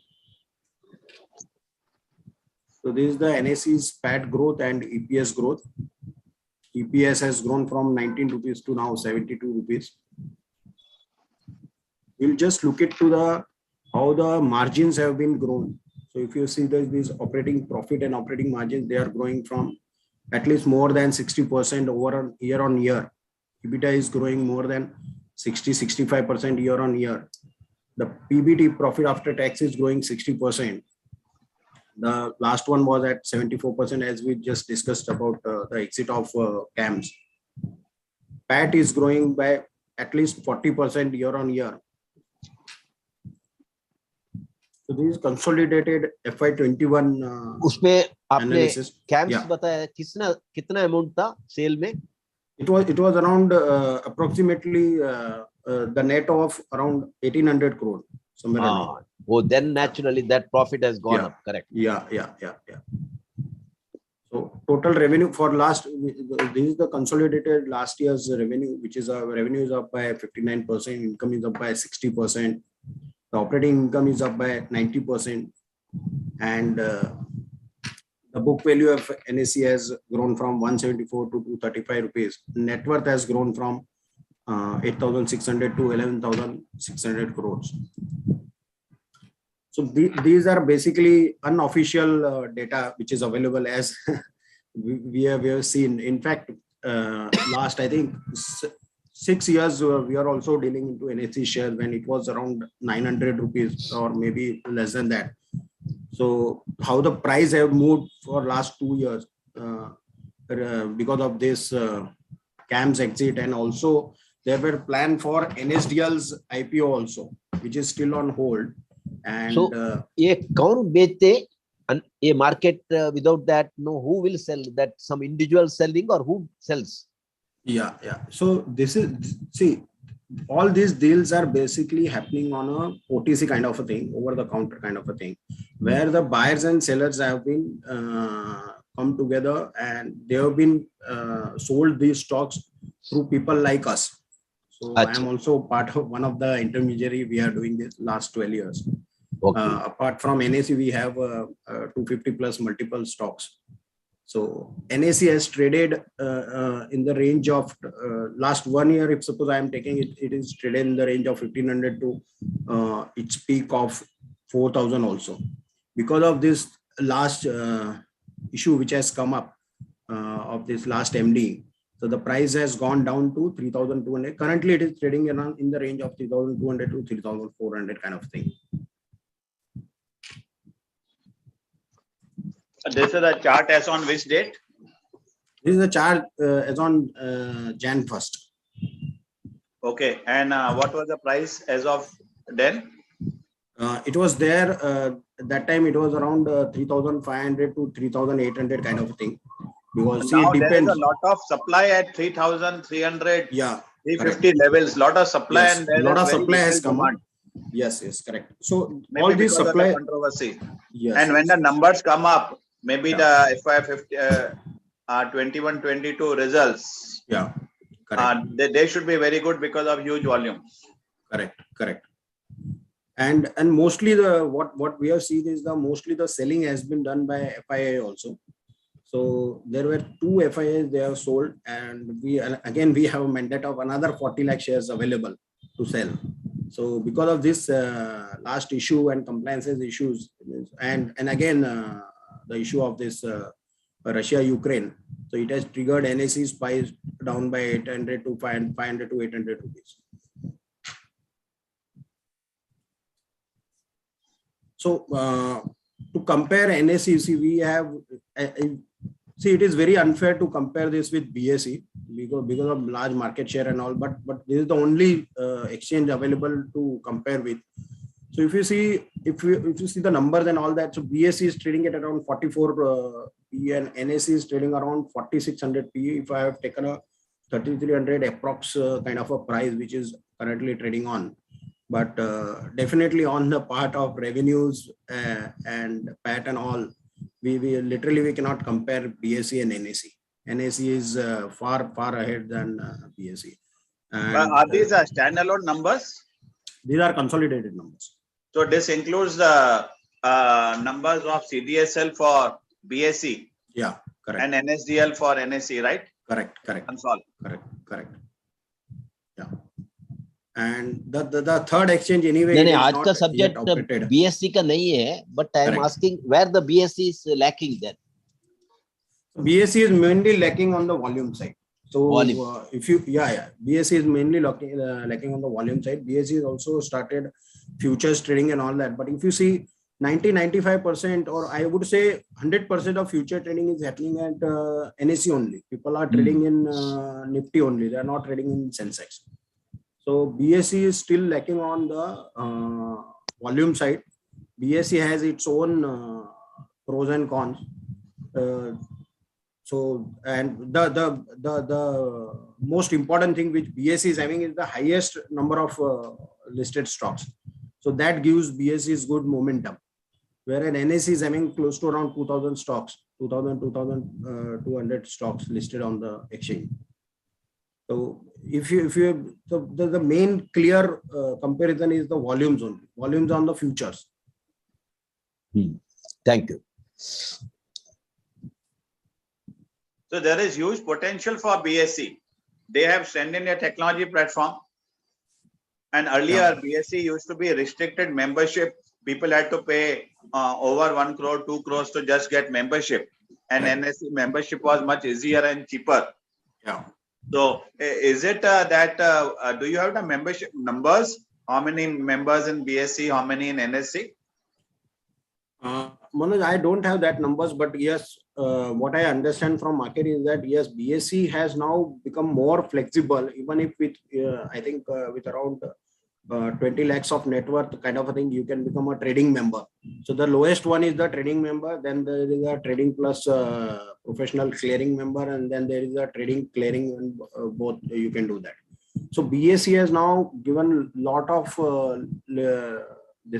relaxation on their membership, and the number wise also, see what I understand is, see, more or less NSE and BSE brokers would be same. See, the logic behind this would be because the investors who are basically trading, yes, if suppose I am trading on F&O, then definitely I will have NSE broker. But if I want to trade on the stocks which are penny stocks, or which are stocks which are listed on BSE, so BSE membership is mostly compulsory, because wherever I see, everyone who is having an NSE membership, they are by default they are having the BSE membership. So because of this large stocks which are BSE is having for more than 5,000, 6,000 stocks listed, so people are having the membership. Now coming on your next question, BSE's growth, yes, definitely BSE's growth will be there, but still, if you compare with the exchange NSE, see, MSCI is still struggling. Okay, so the growth will come only from the volumes, and the volumes come on NSE only. So, and futures volume, options volume. So BSE is still lagging on that. Yes, BSE is doing well at their mutual fund platform, which is BSE Star MF. They are now #1 in India, and NSE is lagging behind that. So one or out of the product, definitely they will be #1, #2 kind of a thing. But overall, if you see, I think this is my perspective. I may be wrong, but BSE will have a very long way to catch up with NSE or nearby to NSE. और विक्रम जी, ये inter exchange deal भी होता होगा ना? Sorry, inter exchange deal means NSE member. Yeah. He is also not. He can also do in BSE and BSE to NSE and all like that. They do. See, a member can have both the exchanges membership.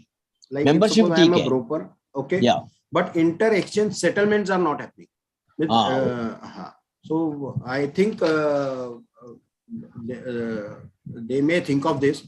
Yeah, because bank में देखो interoperability है. Yeah. All banks are connected, and you can one bank customer can deal with another bank also. Correct. So either भी आ सकता है. That may be the future. Yeah, that may be the future. And as you recently, the regulator is going towards the T+1 settlement, which has been now kept on hold. So those kind of things, even we can think of a situation where we are just buying the stock, and automatically the money will get wherever is the bank account, whether it is linked or not linked, and with a unique code, it will get debited and it will get settled directly. So the broker's role of doing the settlement will definitely, it will get reduced. You are right. That is a real, like, you know, abhi customs mein, we are all interlinked.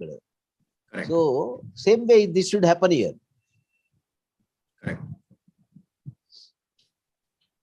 Okay. Now coming to the IPO of NSE. So NSE has basically in December 2016, they have filed for IPO earlier when Ajay Tyagi took as a SEBI chief. But at that time, they were looking at the valuation of 45,000 crore. And because of that co-location issue, that IPO was kept on hold. And currently, again, NSE is under pressure with the investors only to get it listed. And the recent valuations which are coming, it is coming somewhere around 2 lakh crore.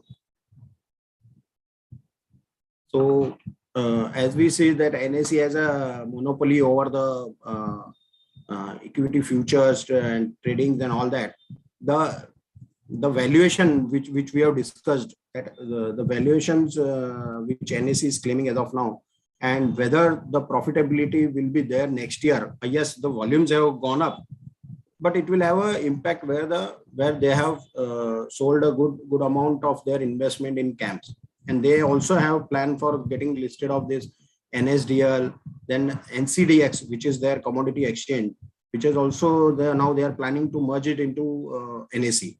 So that plan is also on hold. Apart from all these kind of things, there were some popular scams which are there happened in NSE also, and some allegations have been put.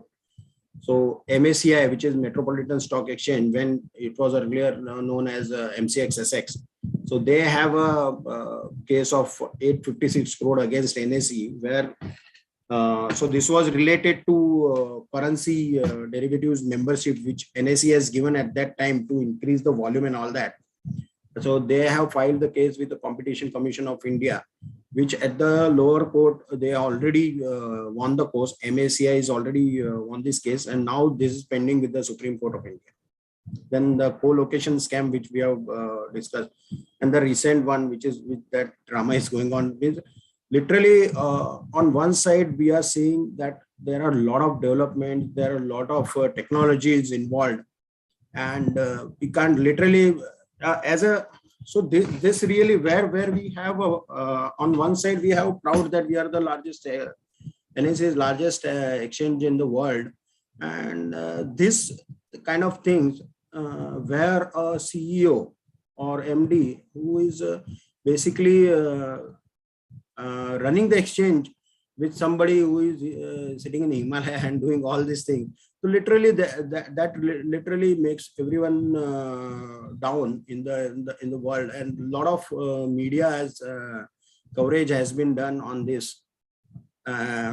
Although if you ask that whether the current price has been and how much will be the impact and all that, I think the market, the unlisted space market, they have already discounted this. So which we can see that 500 to 800 kind of rupees down, and some FI is selling NSE. So yes, on one side where we are saying that yes, we need a strong stock exchange with a highest integrity and highest transparency to be there. Vis-a-vis, we also need these kind of compliances and these kind of. So basically, the regulator should regulate the regulator. It's kind of a thing.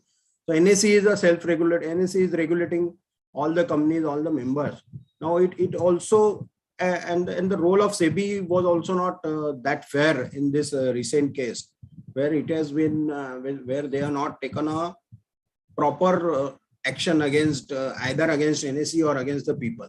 We all know in India the things will go on, and it will not have yes, NSE will have someone else, and then someone else will manage NSE. But the thing is that yes, corporate governance needs to be the focus for the government also, who is appointing now the new MD.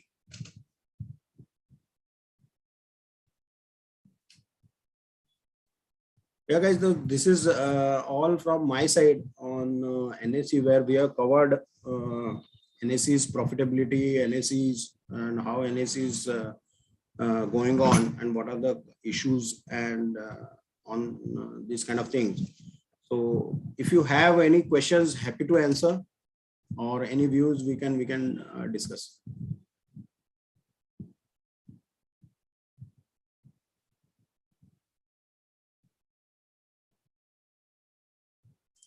Yeah, NSE ka IPO is primarily for the current investors to go out from their investment, or is it in any way required for further enhancing their IT infrastructure or anything? How, whenever that issue comes, what may be the proportion in that? See, if you say NSE is totally institutionalized, okay. Yeah. So mostly the IPO will be OFS only. And if they are doing the fresh issue will go into the company. So there is no promoters basically in NSE. No, fresh issue So largely, for the company. Yeah, largely it will have no current numbers are not there. So, but I feel largely it will be more than 50% or maybe more than that will be a exit to the existing investors. So isliye the primarily it is for the exit for the initial investor. Correct. In and that way, because if at all something they are also putting up robust IT infrastructure or integration with the international market, which they just now US ka kiya aisa, and international gift center mein aur bhi ecosystem, all that, then their futuristic earning will go up. And that existing investors as well as the new investors will get the opportunity of enhanced what you call that income or valuation. So correct. important aspect wo aayega whenever there are issues coming. Correct. And the one more important thing here is that currently the trading happens in NSE stock. It takes literally 2 to 3 months time to get the transfers and all that. NSE controls that. So basically, you have to do your profiling, and you have to take the NSE's fit and proper approval, and then the stocks are getting exchanged. So the current process is also taking time, and this is basically leading to the higher deals. So you cannot buy less than 1,000 shares or less than 5,000 shares in NSE, and if you want to buy a lesser quantity, then again in unlisted space you get a price like crazy prices also. I heard of people are buying NSE shares at 5,000 rupees also. So that's the case. But yes, definitely they will have exit. They have a lot of FIIs and a lot of their domestic institutions where they want an exit, and they want exchange to get listed. And also there is one more thing why the exchange also needs to be listed, because they will become more accountable, they will become more transparent, and they have to do a lot of disclosure, which currently NSE is not doing. Correct. All these scams, these are coming out of 3 years, 4 years, after 4 years, after 3 years. If you are an exchange, if you are a listed exchange, then definitely whatever decision you take, you have to report it to the listed exchange and the SEBI board. So the SEBI control with the NSE was in relation to being an exchange, only exchange related, not related to any listed entity. Yes, correct. So that gap is there, no? That gap is there. Correct.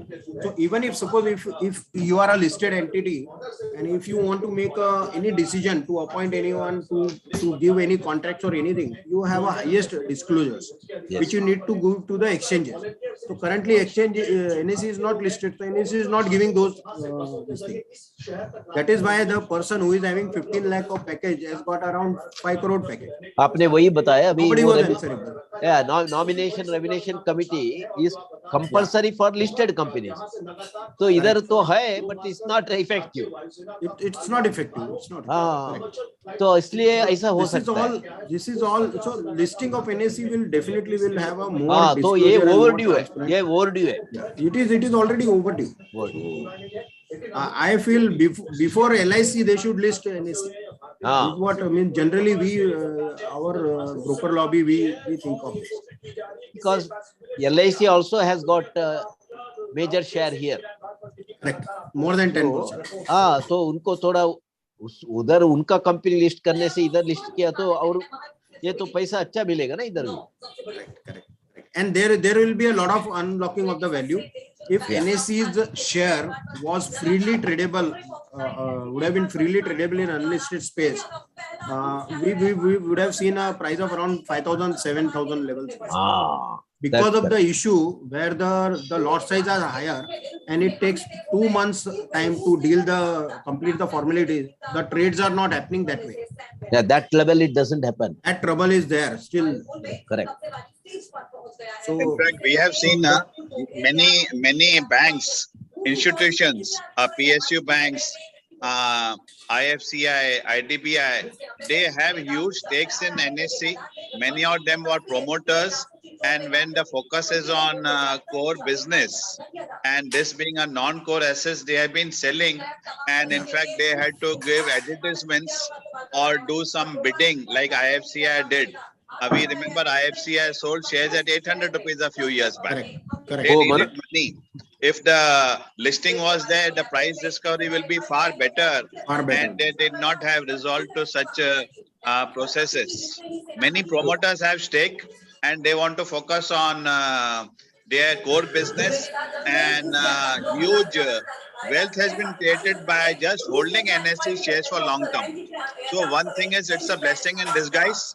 It was not listed, maybe they would have sold out earlier, but now it is, as you said, it's a 1 rupee share, right? It is a and you are getting over 3,000 rupees.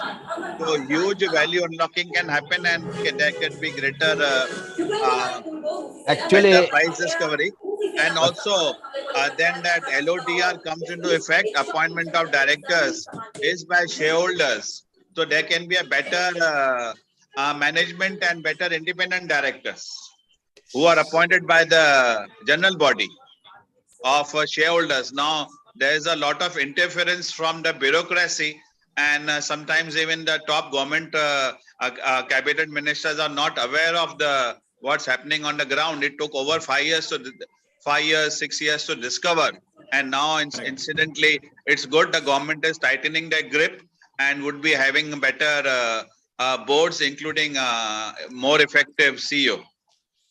Our Manoj ji, what happened? No, banks, when they were in need of capital, the government ministry said that all that such shares where you are holding it, not necessarily being a banking organization, you were told to sell it. But if you look at ICICI Bank had made a lot of money by investing in various shares, and a various appropriate time that has resulted in a good valuation for the main company.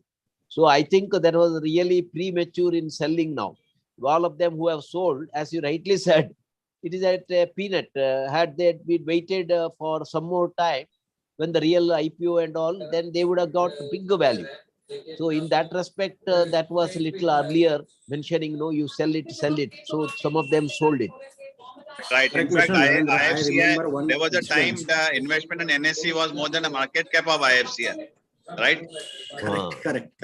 I remember one instance which was there, I think, before COVID. So UCO Bank has given for this. They were also having some stake, United Insurance, which was having some stake in NSE, and so the bidding was going at. We also bidded at around 1,200 rupees, and at the last moment they withdrew that that offer. So they didn't, and then the NSE price went to 1,800 to 2,000 rupees. So they just after that United Insurance, which is withdraw, so NSE price went to from 1,200 to 2,000 rupees. And after that, all these larger deals are happening. And then some AIF, which has also put into money, like IIFL. So they have their AIF, which has put across, I think, large money in NSE through this through their fund. So that has also gotten impacted on that. In fact, any guesses when NSE gets listed, will it be a part of BSE Sensex? It cannot be a part of Nifty, but that will be quite interesting. In fact, this deep dive series on unlisted stocks, particularly high quality, profitable companies, there has been demand to cover it in detail. Indian, international companies. This is a part of a series on NSE, also a series on unlisted stocks. We'll be doing a deep dive into many unlisted stocks. There are hundreds of them. There are at least 20-25 which are on horizon, which are also for expected listings. And some of the large ones like NSE being among the largest in anticipation of listing. There is HDB Financial, a subsidiary of HDFC Bank and NBFC space. Those stocks also many are looking at. There are many others. There was a time all this policy bazaar, Paytm, there was an informal market, right? Correct. They got listed. They give some sense of price in indication, and also listing gives more transparency. The numbers are available for everybody. So we'll be doing it as a series very soon. HDB Financials, and we'll also benchmark them along with other listed players. Listed pairs, correct. Like we did today, NSE, BSE, we also looked at some of the global exchanges. We will continue updating on NSE. NSE, interestingly, it happened at a time, it became a very main item in the media. The NSE order by our world-class regulator, SEBI. We did a deep dive into the 190-page order. Also looked at board issues, the earlier board, and their negligence, and what did they do, their non-performance, and also if they performed, how did they perform. And now today we see NSE is a first-class institution, high quality institution, not only the platform. Of course, there were issues on the co-location case, insiders, some wrong people benefit, appropriate governance action will be taken by them, but a very profitable institution, very good numbers, very good profitability, and also which deserves a rich valuation. So we'll be covering many, Mr. Narendra. No, Manoj, our government was moving, or the new age technologies are asking that we should be allowed to have our company listed only straight away in abroad. Whether that will come, I don't know. You said no, this NSE will have to be listed in BSE. That is maybe there, but now there is one move that some of the Indian companies, can they get listed in US or means international? Sir, Rediff is already listed now. The government has already been an enabler, because there were some companies which were looking at listing in NASDAQ, because NASDAQ gives much better valuation for new age companies. It would certainly happen. People who are talking about listing of companies like BookMyShow, etc. Yes. And also it should happen. Government has enabled. and the government has also enabled listing of US stocks on Indian exchanges, and the Indian investor can buy Microsoft today. Correct. Indian investor can buy Amazon today. Yes. Indian investor can buy Tesla today. Hopefully tomorrow can buy Coca-Cola and Pepsi also. We will do a deep dive today. Up to Great opportunity. up to liberalize remittance exchange scheme है ना, उतना limit का तक की है. Yes, Naki hai. And not only that, we had advantage. You don't have to buy one share of the company. We can buy in terms of fractions, in terms of receipts, right? We are doing a deep dive presentation on what to do, how to do, the easy way. And this is it's a fantastic dream come true for many investors. Only I think we'll have to see the volumes which are coming in that. Hopefully volumes are going up, but the platform has come and started. Are we ready with the presentation? Manish? Yeah, we can discuss. Buy or sell the new age stocks and the old age stocks also. And how? At what price? How much investment? A deep dive.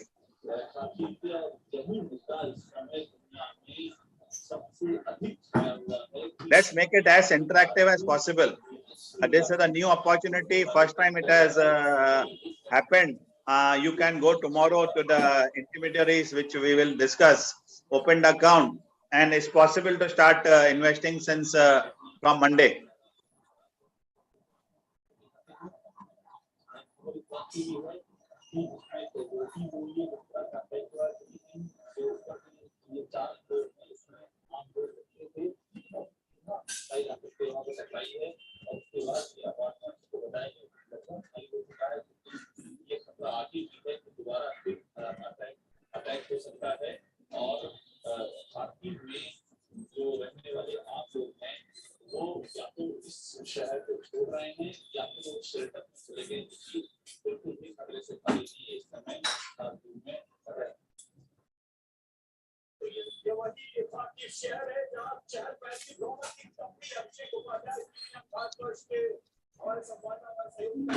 You can see the screen, right? Yeah, do a full screen if you can.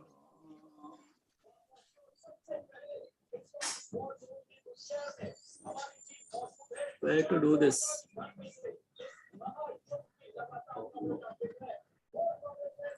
Press F5. Press F5. F5. F5. Yeah. Done? Yeah. Yeah. Narendra ji, आप बोल रहे थे ना? I tell you, VDF is already listed on Nasdaq long back. Can I am audible? Yeah, you are audible, Manish. Actually, I have just just cut paste or just compile the data in 5-6 sheets just for discussion. Actually, I have used Money Control and Economic Times, both the websites, to understand the process how to buy US stocks on NSE platform. So today's topic: buying of stock from NSE platform. This is our team member details who who does the administration of our all YouTube, all our Zoom meeting data. This is our standard disclaimer. We are doing only for the educational purposes, and we are not providing any advice or any consultation fees or anything. Just to start, sir, NSE IFSC, it's a subsidiary company of National Stock Exchange that operates in Gujarat. International Finance Tech City GIFT will make it easier for investors to buy and sell US shares from Thursday, March 3rd onwards. So it is already started before 2 days. NSE IFSC is a fully owned subsidiary of National Stock Exchange of India and has received approval from the market regulator to establish an international exchange in GIFT City.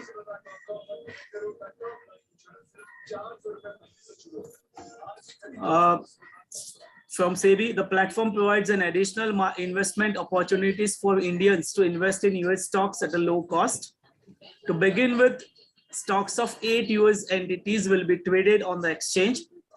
Alphabet, that is Google, Amazon, Tesla, Netflix, Apple, Walmart, and Microsoft. Initial market participants will be able to trade in these 8 stocks. And in phased manner, another 50 stocks will be traded on NSE IFSC platform. So let us know. This is the process. Retail investor will not be buying the stocks directly, as if what we are buying from NSE, BSE, we cannot directly buy the company stocks directly. The stocks will be in the form of unsponsored depository receipts, wherein the market makers will buy shares in the US and will issue their receipts. So somebody is buying the shares on behalf of us and then issues some kind of receipts or some kind of papers in the demat form to us, as if we are the holder of the shares. So process is that like market makers will buy shares in the US and issue receipts against them, which will be known as NSE IFSC receipts. They will be equivalent to owning a stake in a company whose receipts they will be. Retail investors can buy or sell these receipts just as you would buy or sell shares of the companies. So virtually there is no difference between the direct buying of stocks vis-a-vis buying a NSE IFSC receipts. The number of tradable stocks will be increased in a phased manner. Ultimately, the stock exchange is a target of 50 largest US entity on the stock exchange. What are the steps actually? To start trading on NSE IFSC, investors will have to open a trading and demat account with NSE IFSC registered broker. There are 36 such brokers now and include most of the large broking houses in India. Investors will then have a transfer funds from the local bank account to the broker's account. Once the funds gets reflected in the broker's account, investors will be able to trade in the US stocks. So it is a similar in India. If you want to buy a stock from BSE, you have to transfer the funds to the broker and then only broker buy as per limit. Correct?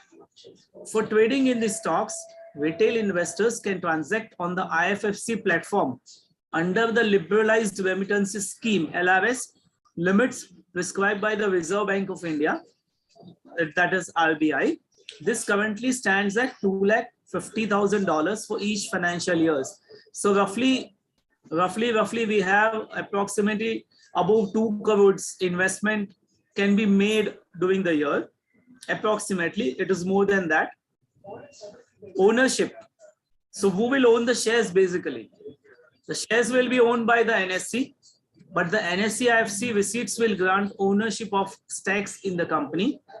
That is, the number of receipts for a particular entity will be equivalent to owning a proportional stake in the company.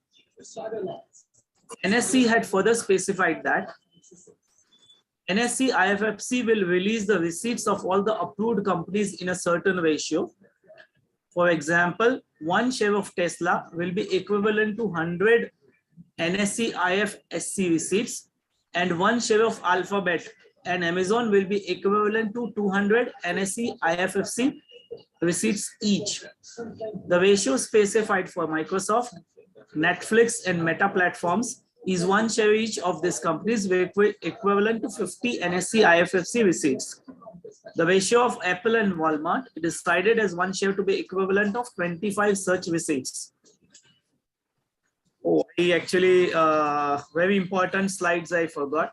Like there is an example that if you buy Tesla shares today, 1 receipt will be approximately of 0.01 cents actually. So I missed that important slides, how they convert this. But if anybody has any, kind of remarks on this. Hello.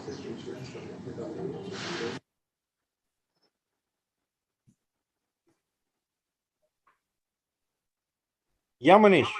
Yes, sir. Any comments on this? The comments, no comments, but clarity. Can you put your video on, please? Sir थोड़ा clarity नहीं है, मैं भी जानता हूँ, थोड़ा clarity नहीं है. Clarity in respect of the funds to be transferred. See, once somebody opens an account with a broker, then he has to transfer rupees or he has to transfer equivalent dollars. He has to transfer rupees, sir, definitely. Sorry? He has to transfer rupees, not dollars. Okay, so when the transaction takes place, then equivalent dollars will be debited. Yes. Okay. It's like that, like when you transfer money to somebody in US, example, so you tell bank that you transfer $200 and debit equivalent amount in our account. So such kind of transactions will happen when dollar will be converted on that particular date. And that way, I think about 250,000 limit will also be, they will vouch that limit. Right. Only thing is the timings are, this stock exchange timing is evening 8:30 to midnight 2:30. So that will be somebody. So एक जी business और CNBC आवाज में शायद एक और session चालू हो जाएगा इसका रात का. Correct. And India is a penetrative market. Any product can be easily penetrative in Indian market. So I believe this will be a very big success.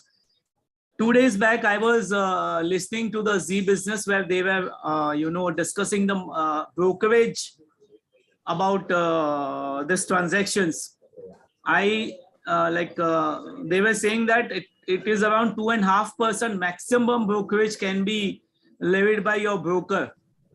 So definitely it would not be 2.5%, but roughly brokerage is around 1%.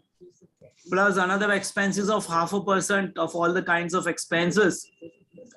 So like both the sides brokerage would be and expenses would be around 3% according to my guess. Those are just regulatory limits. Actually, they are just 5 paisa and 10 paisa.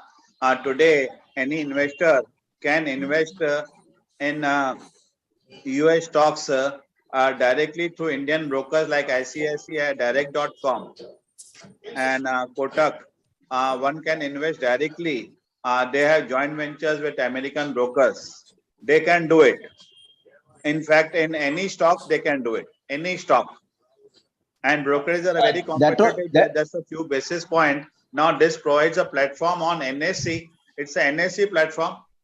And that's what I was telling Manoj ji. Yeah, Mr. Narendra. Yeah. No, that all the our individuals through a bank, they can request them to open a correspondent bank account in abroad and make available that bank account facility to our customer, and there through the correspondent bank or through the broker, they can purchase this all this US stock, and it can be traded also there. So that facility is already there.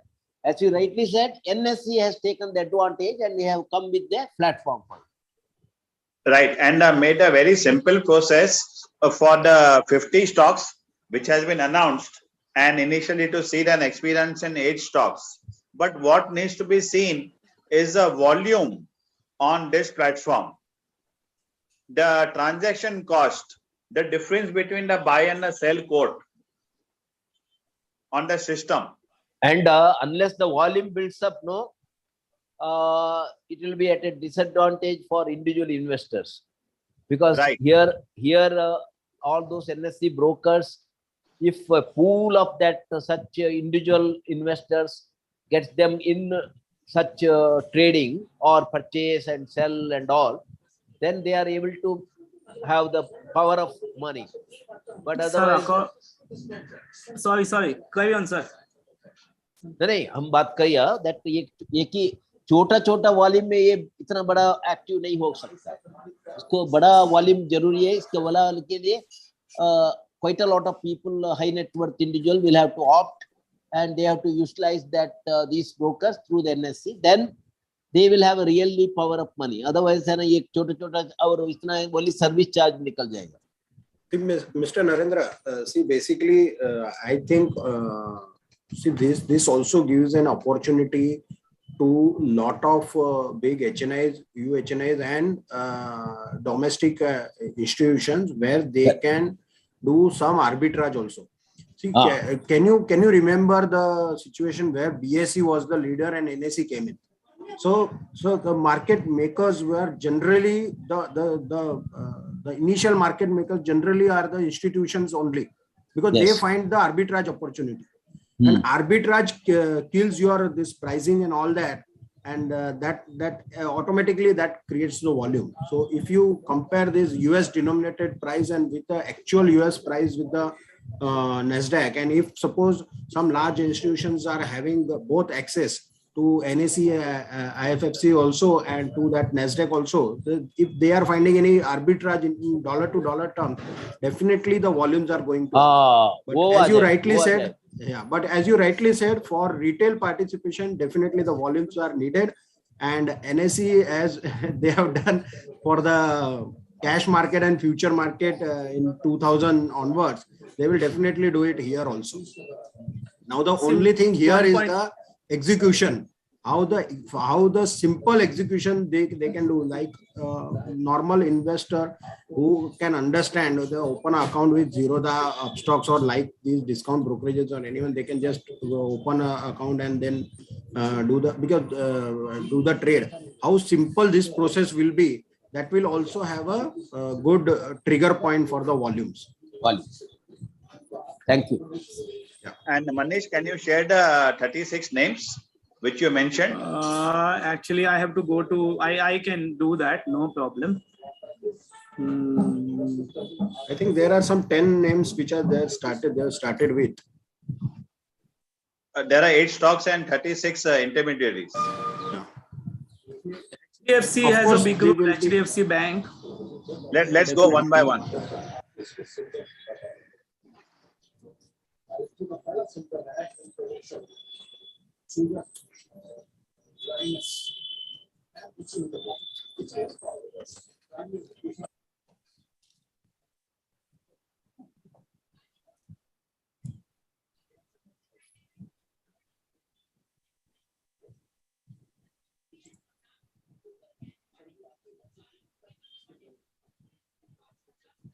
I think this website is not working.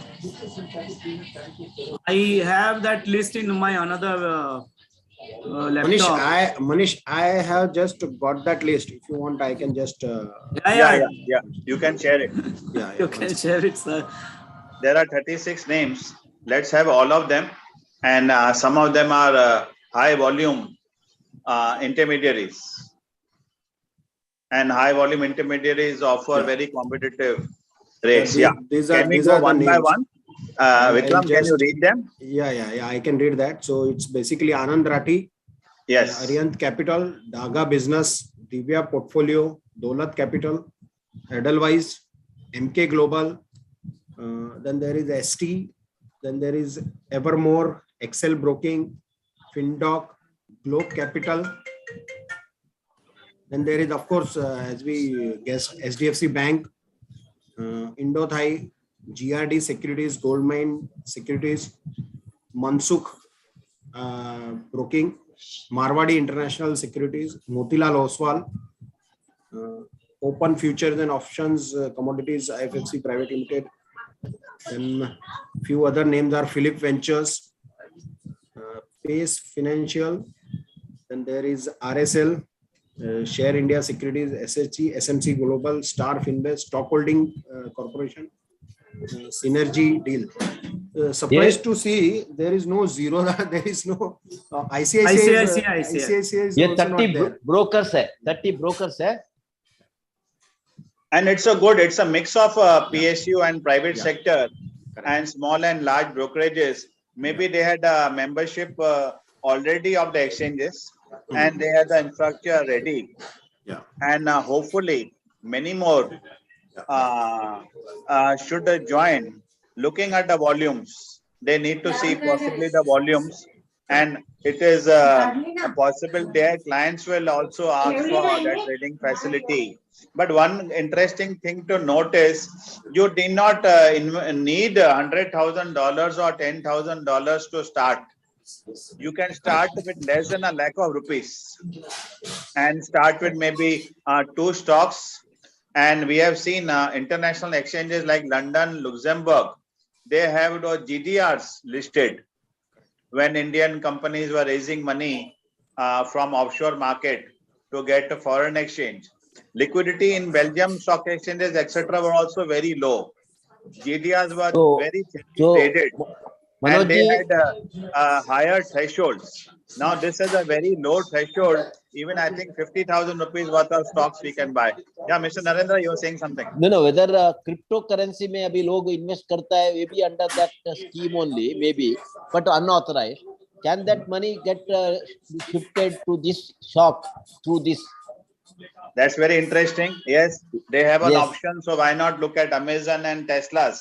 Yes. So youngsters may be attracted to this, but the main thing is a return. Crypto, they saw huge returns, and of course huge losses also suddenly in the last few months. But if they get attracted by this type of participation at very competitive rates and low transaction cost, the difference between a bid and asking price. Vikram, you are aware of what are the type of volumes which happened yesterday?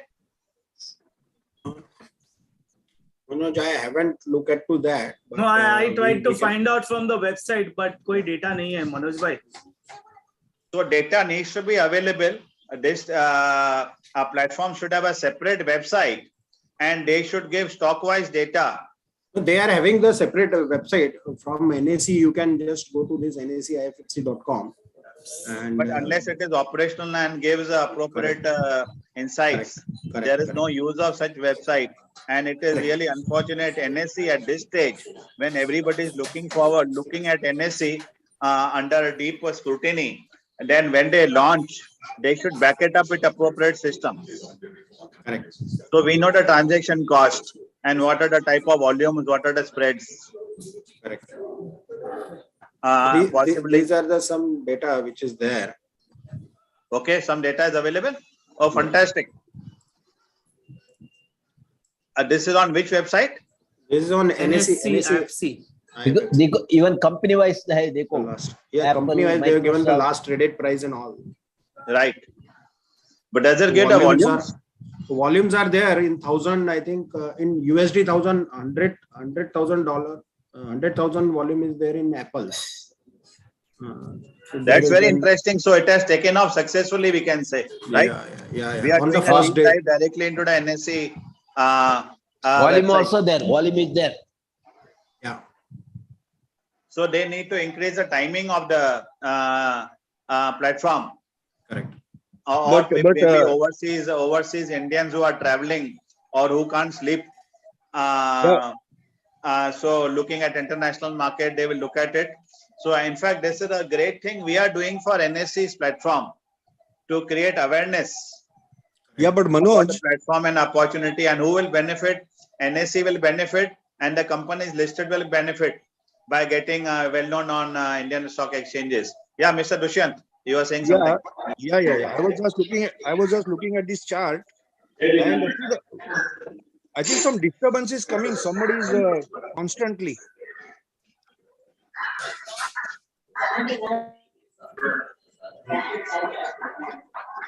पता नहीं चल रहा है sir कौन है. Okay. Yeah, Dushyant, and then Mr. Krishnan Iyer, some views from you. Yeah, I was just looking at this NSE, this yesterday's detail for the trading in IFSC, NSE IFSC. The volumes are, it's a good point, and it's very encouraging that now the facility is available in India. But volumes, if you look at it, they are about not even $5,000. they are in $1,000. $1,000 for Apple and Microsoft is 0.95. Amazon is 1.25. So all in all, it is about $4,000 to $5,000. So it's a very, very meager amount. Hopefully, it will develop. It will increase. Dushyant जी ऐसे ही start होता है ना, पहले तो लोग पसंद करना पड़ेगा. Dushyant ji, as we discussed, people will find an arbitrage opportunity here. Some institutions only will have to create a volume here, and NSE will definitely do that. NSE has a good backing of large institutions like LIC and all that, and definitely they will do that. Here there is one more this thing, as we mentioned, is that people should be aware of this LRS also. So LRS compliances and all there. So if those are also getting simpler and all that, so it will definitely attract more investors and do that. Yeah, and second thing is, this NSE will give the details of the volume, script wise and all that. But ultimately, the transaction cost also needs to be reasonable. Correct. Yeah, so that also somewhere we need to know how it is, how much it is. Ultimately, investor gets opportunity to go to an Indian broker with a joint venture partner with a US broker and compare the prices, which is better. But only one different thing is there are different time zones. Correct. At the same time, you should be able to get both the comparable prices and buy where it is cheaper. You get a better price and sell again where you get a better price. At the same time, that information should be available. But this is a very interesting. It's a trend towards greater, better price discovery and transparency and opportunities available. And one thing is a selection of this 8 stocks and 50 stocks which are proposed. There is a mix of yield stocks. There's a mixture of value stocks and growth stocks. Companies like Microsoft have got very good dividend yield. They keep coming out with regular buybacks because they got very high level of cash in the balance sheet. So when the price goes down, they commit a buyback. Tesla is known as a growth stock. Walmart is a kind of a value stock. Meta is a growth stock. When Meta, Facebook came with a listing, people said very highly priced. It corrected the next day, and after that it has multiplied significantly. So you won't get some opportunities. Yeah, Mr. Krishnan, would you like to thanks, trade Manish sir, for insights. One small question, sir. What is the timing for the exchange, sir? 8:30 evening to 2:30 a.m. in the night. Okay. Sir, not suitable for us, but I personally feel we can go for investments, not for trading. And volume would not be there for some days because what I understand that a broker has to shift his office. Like he has to open a new company in the gift city to get a brokerage license first. They have to get a lease or buy a property in that gift city. Then only they can start. If you see that these offices are all the offices of the 36 brokers are in one building actually. So I think as and when number of brokers will go up, volume will also go up, and otherwise for some, like today we came to all know people amongst our group. What are the benefits? What are the of this whole investment idea? If you see every same city, everybody is in signature building. So that is the benefit. I think in 1 or 2 months, this will definitely volume will be picked up because all brokers, they have to turn profitable. They need more clients to pitch in. Correct. Sir, just एक out of curiosity question है, ये signature third floor building कौन सा real estate company का है? Maybe they get good. Sir, मेरे हिसाब से ये ना Brigade Enterprise का है, if I'm not wrong. Okay. No, let's not get into that. These are available at very low cost. These are available at low cost, and there are no vested interest. This gift city is being promoted for a long time. BSE has a stake, NSE has a stake. NSE has started its platform. Very soon, BSE will also start. They have BSE is already there, they sir. have interest, and it is not a builder is selling and you have to buy from the builder. No, these offices are available at very, very low cost, and also, and it is essential from regulation point of view and accountability. When you open account with intermediary, there should be some physical place at which one can send a correspondence or interact. And somebody, a representative of the intermediary should be present, so that physical places available far better than vague companies in Mauritius and Cyprus and other places. Manojji, So other this shows, business also gets these brokers now. There will be what you call gold exchange also is going to be there. There will be some international derivatives also like that. That in the GIFT City में बहुत सारा मौका भी start हो गया.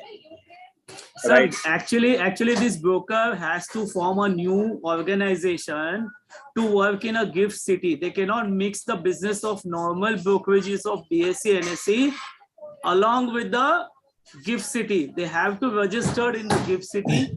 They have to have buy or lease office in the GIFT City. Then only they can act as this platform. वही मनीष जी बोला. और सर इतना जैसा मनोज भाई आप जितना बोलते हो ना इतना सस्ता नहीं है. Gift city is now very expensive. Gold exchange भी है ना. हाँ, गोल्ड एक्सचेंज भी है सर, वो भी आने वाला है. और आपको मैं बोलता हूँ sir, this all brokers will take at least 1 year to break even. Yeah. In addition to Manish, basically, see, the whole setup is different. The exchange has its own another exchange which is a subsidiary. The regulator is apart from SEBI. There is another regulator also. The foreign regulator is also there. Okay. Yes. Now this has been put into a GIFT City, which is a SEZ, is a special economic zone. So correct. And the currency is also totally different. So it is like that. You are doing dealings sitting physically in India, but all dealings are basically happening outside. Correct. Exactly. It's just kind of that kind of a flavor. If you remember clearly, earlier FMC was there, Forward Market Commission, to regulate these commodities brokers, and then later on it has got merged into SEBI. So that time, if the broker wanted to do commodity trading, so they has to set up another company. They had to take the approval licenses from FMC rather than SEBI. So, so the same structure is still here. So they have because two of regulators. Because of tax benefit, na, in this GIFT City, all these brokers may not have to pay income tax if they generate a profit. Correct. This is the reason behind it. Anyway, they are not going to make tax as see, they don't. They are not. They are not. They may not be honest. The brokers have to pay a tax on the profits. That is not the issue. But what the government wanted when it came at a GIFT City, they were seeing there was lots of evasion and non-compliance related to offshore treaties where earlier they were signed, Mauritius and Cyprus and other things. So, and why people have to go there? Why can't India offer alternative? And this is likely it will happen in Maharashtra also. But the Gujarat government took a step forward immediately with the support of the Prime Minister and ensured things happen. And we mentioned about brokerages. Many brokers took small offices in the GIFT City around 5 years back. They set up infrastructure, but they saw it was not happening. But they took because they were requested by the GIFT City, who did aggressive business development, and then some of them unwound their business and reduced. But this as of now 36 are there. Very soon it will become 100. Correct. And it will become 200. But we have to see for the time when there are people, fund managers who are based in Singapore, and there are many investing through Mauritius route. If they use big GIFT City, then it will be a big opportunity for India going global as far as exchanges are concerned. And we remember when the NSE was formed, volumes were low. Today it became one of the most successful, biggest platform. So this is, we can say it's a startup which has arrived. Volumes are happening, technology platform are available, and there is transparency. One knows the volumes, and there is no way for the volumes except to go up. We will continue doing reviews continuously, and ultimately more stocks have to get listed. You can't go to one exchange for one stock and another exchange for another stock.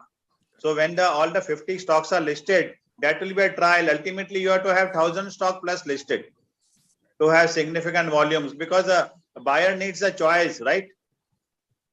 Unless he becomes a jobber or a dealer in Amazon or Meta or Microsoft. So you need to have a diversified basket of 50 stocks. Correct. And a good and ease of process to companies, purchase, right? Correct. And ease of process to purchase for all the retail and everyone. Like on a Right. click of button, they can transfer the funds to their another broker or bank in USD, and then immediately they can go.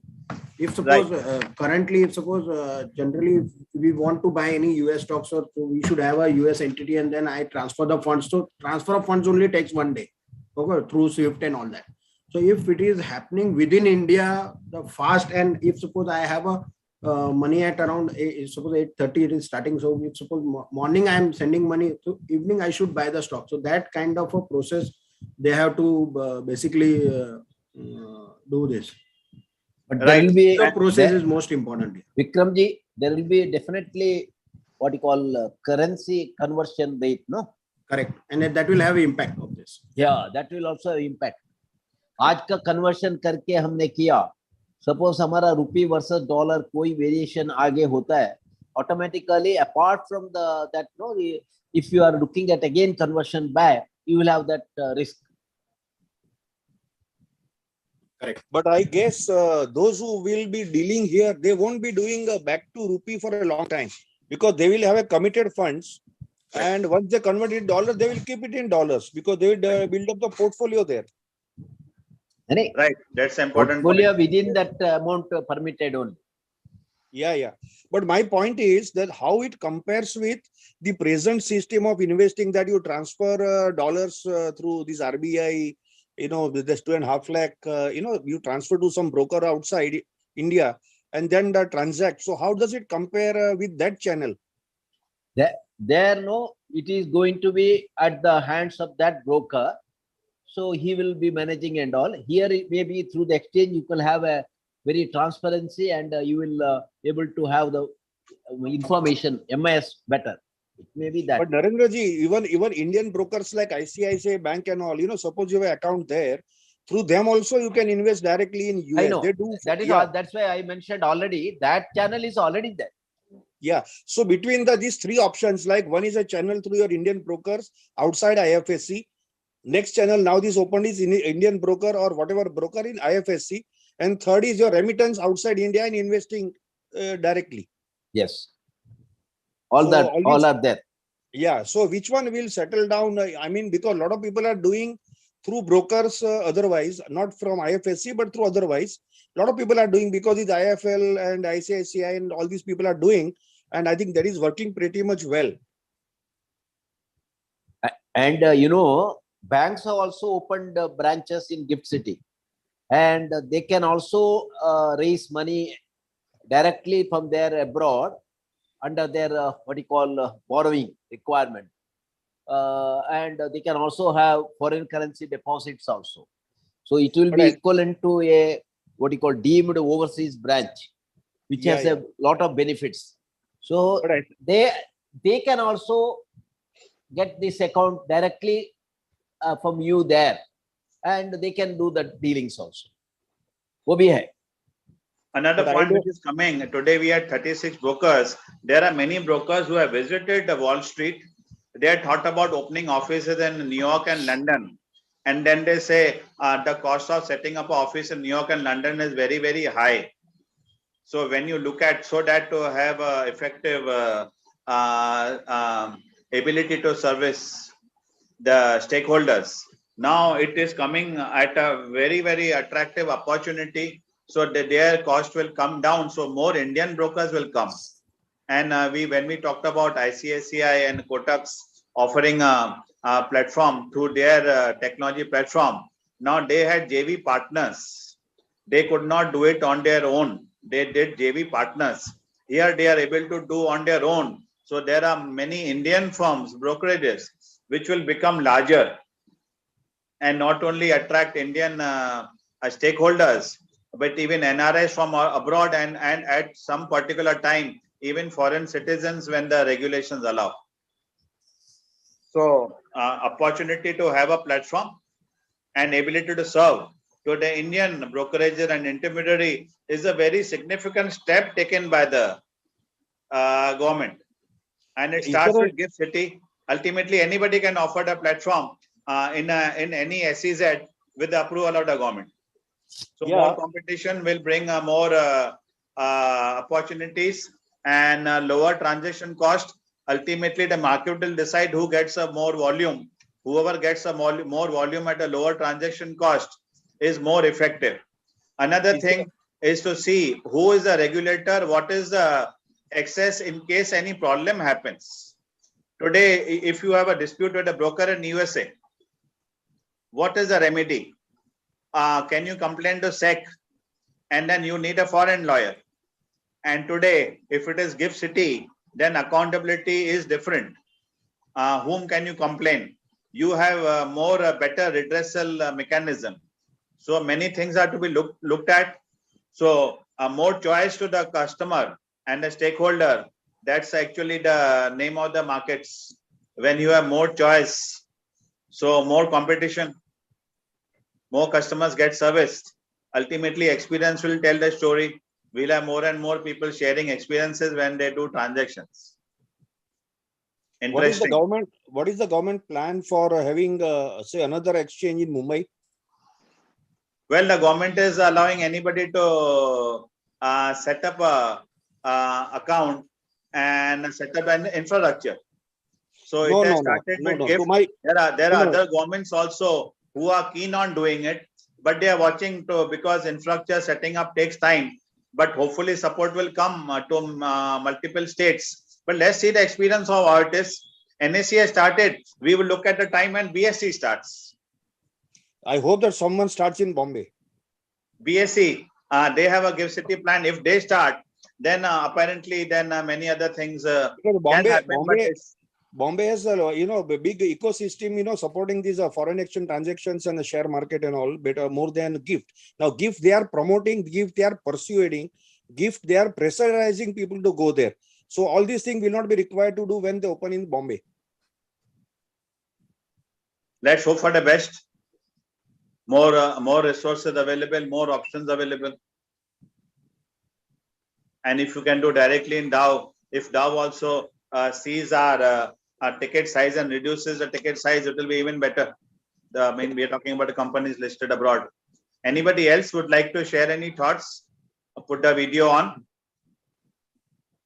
Very interesting discussions on the latest things happening. No, actually, we were discussing some time back is that apart from listing US stocks in India, I think we should we should increase the timing of at least indices, where the issue generally comes in, where Nifty is from 9 to 330 and then ACS Nifty is all the way available to trade. So that is one there. And then also there were talks going between broker lobbies and all that, whether we can we can trade Dow futures here. So something like that. Those are, I think, providing indices trading will be a much better option than providing a stock trading.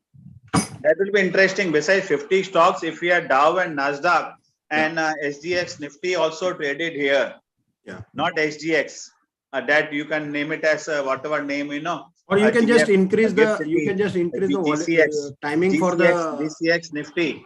Possibly a GCX Nifty can replace SGX Nifty, where a lot of manipulations are happening. So if Dow and Nasdaq and GCX Nifty comes here, and then one can trade in dollars, that will be really, that means we can say that exchange has arrived in terms of various products. And also derivative options should also come there. So one can transact in US dollars and derivatives. That could be a big multiplier. Listing of indices will give more volume than listing of stocks. Certainly, and indices, people will demand for derivative products, also futures and options. So that could be a multiplier to the valuation of NSE, right? So we are coming back to NSE. This is a part of NSE. It can provide a Manoj, your mic is off. Exchange and mid-exchange change. So wonderful opportunities. So great insights from all the participants.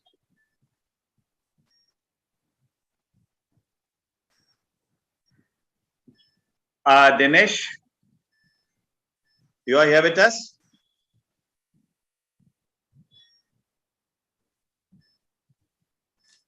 If all issues are addressed, can we, thanks to all the participants, we can end the meeting. Next week, we have more sectors, companies, and look forward to the LIC IPO soon. Any thoughts on LIC? Vikram, what are your thoughts? I think LIC is, so the logical thought is that a lot of amount will get out of the market and it will go in the pockets of the government. So definitely LIC will have an impact, and everyone, I am talking to a lot of people, they are just now into that, my policy is there, I will get discount, all those kind of things. So I think it will have, definitely it will have an oversubscription. And even if suppose there is a one time, two times oversubscription, it will have 1.4 lakh crore or close to that, it will get wiped out for some time. So LIC IPO is literally a biggest kind of a trigger for market. Could be a biggest trigger, which we have seen the history of all IPOs like Rel Power, DLF, recently Paytm and all that.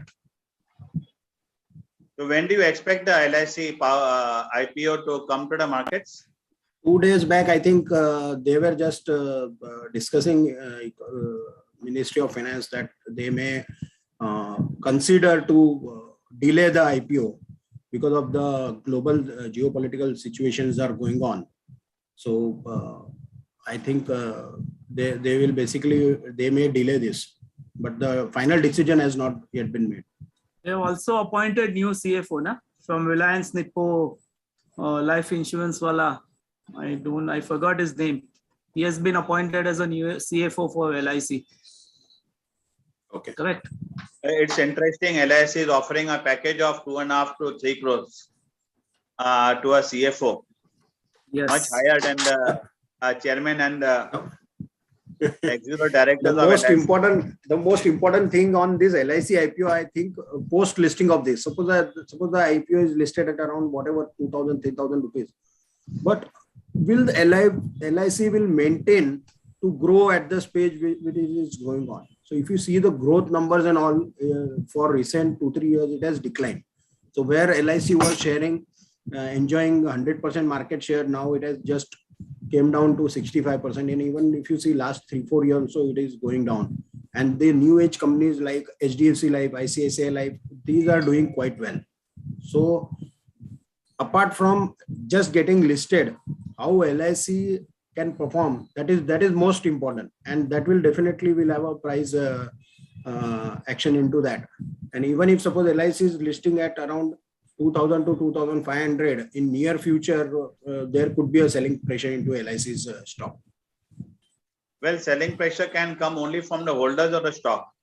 And today we have seen last week some brokerages, top-notch brokerages started coming out with reports already, even before the roadshows are complete. They are talking about pricing between 2,100 based on valuations to 2,375. And this was before the recruitment of a CEO from a top-class private sector company. This is one more signal LIC Corporation is sending to the market that it is ready for top-class talent. And this is not a one-off. Hopefully, we'll be having hundreds of top management team. The new CFO should certainly recruit more people in the F&A Definitely. team. Definitely, and LIC should have a highest corporate governance also, as because larger part of India's wealth is being managed by LIC. So that should be the focus of government. And as it get listed, it will definitely come under scanner. And listing with regular disclosures should increase the transparency, and ultimately the world gets the opportunity to invest in a top class Indian insurance players. Today, Chinese insurance players are listed, they are getting very good valuation. So if they can get, and India has a much better record of transparency and opportunity under penetrated market. Huge opportunity. Insurance, there is a lot of under penetration. Yeah, I wonder why they would not have thought of a GDR issue. Well, GDR issue. Sir GDR issue करने के लिए बहुत सारा presentation करना पड़ेगा, data देना पड़ेगा. LIC के पास डेटा कहाँ है सर? आपको वो जो मेन आइटम है वही नहीं दे रहे, न्यू बिजनेस पॉलिसी का data. And even if you see sir, Dushyant भाई, अश्वित दामोदर का आज का इंटरव्यू है इकोनॉमिक टाइम्स में. Okay. He is very negative about LIC actually. He has given a two good examples that typical insurance company working on two fronts. First is how much premium they are getting from the policy holders, and second thing, the money deployed on the investment front, how much return they get. So as like Vikram says, market has become more competitive, and LIC share is going of the market share is going down year by year. They have this task of getting more premiums and task of getting more returns from their investment. There is this two area they have to work on it. Yeah, there are big challenges. Big challenges, yes. Yeah, but then one more question of realignment when a single player industry becomes multiple player. It shows the government wants to encourage more players in the market, give more options. Now, yes, and also the customer gets a choice. But we have Chinese insurance companies, American insurance companies getting business. So it is high time a top world-class player gets his share of pie. Whether when it is listing, we don't need money from foreign exchange. So there is no need for a GDR listing because that point was raised. But FDI limit has been raised. So there can be much greater FDI. And so interesting times. Dinesh, you are here. Some thoughts on LIC? LIC basically huge, it's like an elephant, basically. And it will be like that ship, sailing very high and very big. So let's wait and watch, but we will be putting in some minimum applications in 2025 accounts that we have got of LIC. Oh, wonderful. Great. Not only that, Manoj, I wanted to just bring something more to your notice, that nowadays companies have started taking analysts for plant visits. And one of the plant visits is being arranged on 11th March, Friday by Sansera. And you have to go to Bangalore on your own, and then they arrange for two plant visits. One is the normal plant and one is the aerospace plant which they put up. Now, why can't we also try and, do such plant visits for our members? As that was one point which came to my mind. So that all of us can go for a plant visit, if you can, we can do something that sort. You can do in your individual capacity. And talking about LIC, we would mention last week, Bombay Stock Exchange in the convention hall had a physical meeting regarding LIC IPO. Right. And there was a full house. Yeah. And then when people asked, there was no management person from LIC present. Even then there was a full house. Yeah. BSC officials were present and the awareness drive has started. In physical meets have started. So that's quite interesting thing. I believe there will be many more physical meets. Government is serious, and getting a CFO without, advertising and saying the process takes 3 months and 6 months. Yeah. This shows the government is serious about it. Yeah. Giving him the remuneration he wants. And we wonder why a person with experience in Nippon Reliance would join LIC. A public sector, people join at an early stage. They learn in a different culture. That means that there will be a mix of cultures, and government is trying to be a go-getter, and India moves ahead than other countries in giving opportunities. Right. Visits will happen, even physical meets will happen, physical conferences will also happen appropriately and appropriate time. No, my suggestion was more. That's okay. We can always do offline. Let's talk respectively only on the topics for the day. But intent go for a plant You visit. mentioned about LIC discounts. You would be applying in multiple accounts using. No, you cannot apply. Quite You interesting. cannot apply. You can one PAN number, one application. But sir, I have got 18 policies, different policies. So what? No, If but, you have but a- still you cannot apply. You cannot apply, sir. You can have one One PAN, policy one number you application. can use for getting the discount. Okay. Correct. Only you can apply in two categories. One is policy holder category and another general category. But even in that, I think Manish, the PAN number will get match, and they will No. basically. That they allow, sir. That they allow. Okay. Yeah, there okay. are two separate categories, so they allow. So basically, I can apply 4 lakh rupees. As a You can retail apply investor. 4 lakh rupees. Yes. So different demat account or same demat account? Same demat account will do. Yeah. Yeah, could be same. I have applied in number of issues where it was a shareholder quota as well as a retail quota. Yeah, so you can apply the same demat account because the categories are different and you are allowed officially. Okay. Manish bhai, if I That's great. Generally, we don't do this IPO thing. Quite involved in pre-IPO. No, it's an experience, Vikramji. But don't be surprised if the LIC agents start talking to all the policy holders. No, they are doing that. Provide their contacts and make them apply. Correct. Not Correct. only They in are the policy doing that. holders quota, but also in the public quota.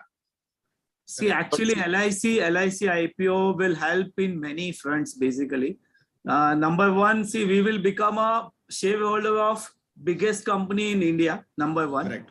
Number two, because of LIC, so many new demat accounts will open, which will ultimately help in, development of stock exchange and money market only. So it's really worth that LIC is coming with IPO. It's a really very big step. There is And one at more thing, appropriate time, Manish. Nifty and Sensex LIC will get composition responsible also for change the by including LIC. Nifty and disclosure BSE also will be there. composition also will Highest change disclosures Sensex. will be there.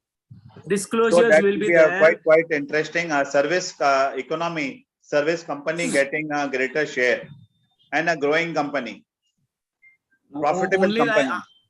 Only I think that there will be a problem. That will be like opposition will take a very big note that how can you appoint a CFO from private sector? That will happen in the It has Lok already Sabha, happened. Rajya Sabha. So whatever you do, the opposition definitely they will have a. Even if they appoint a Rahul Gandhi also, so they will have. Let's not kind of a discuss about that.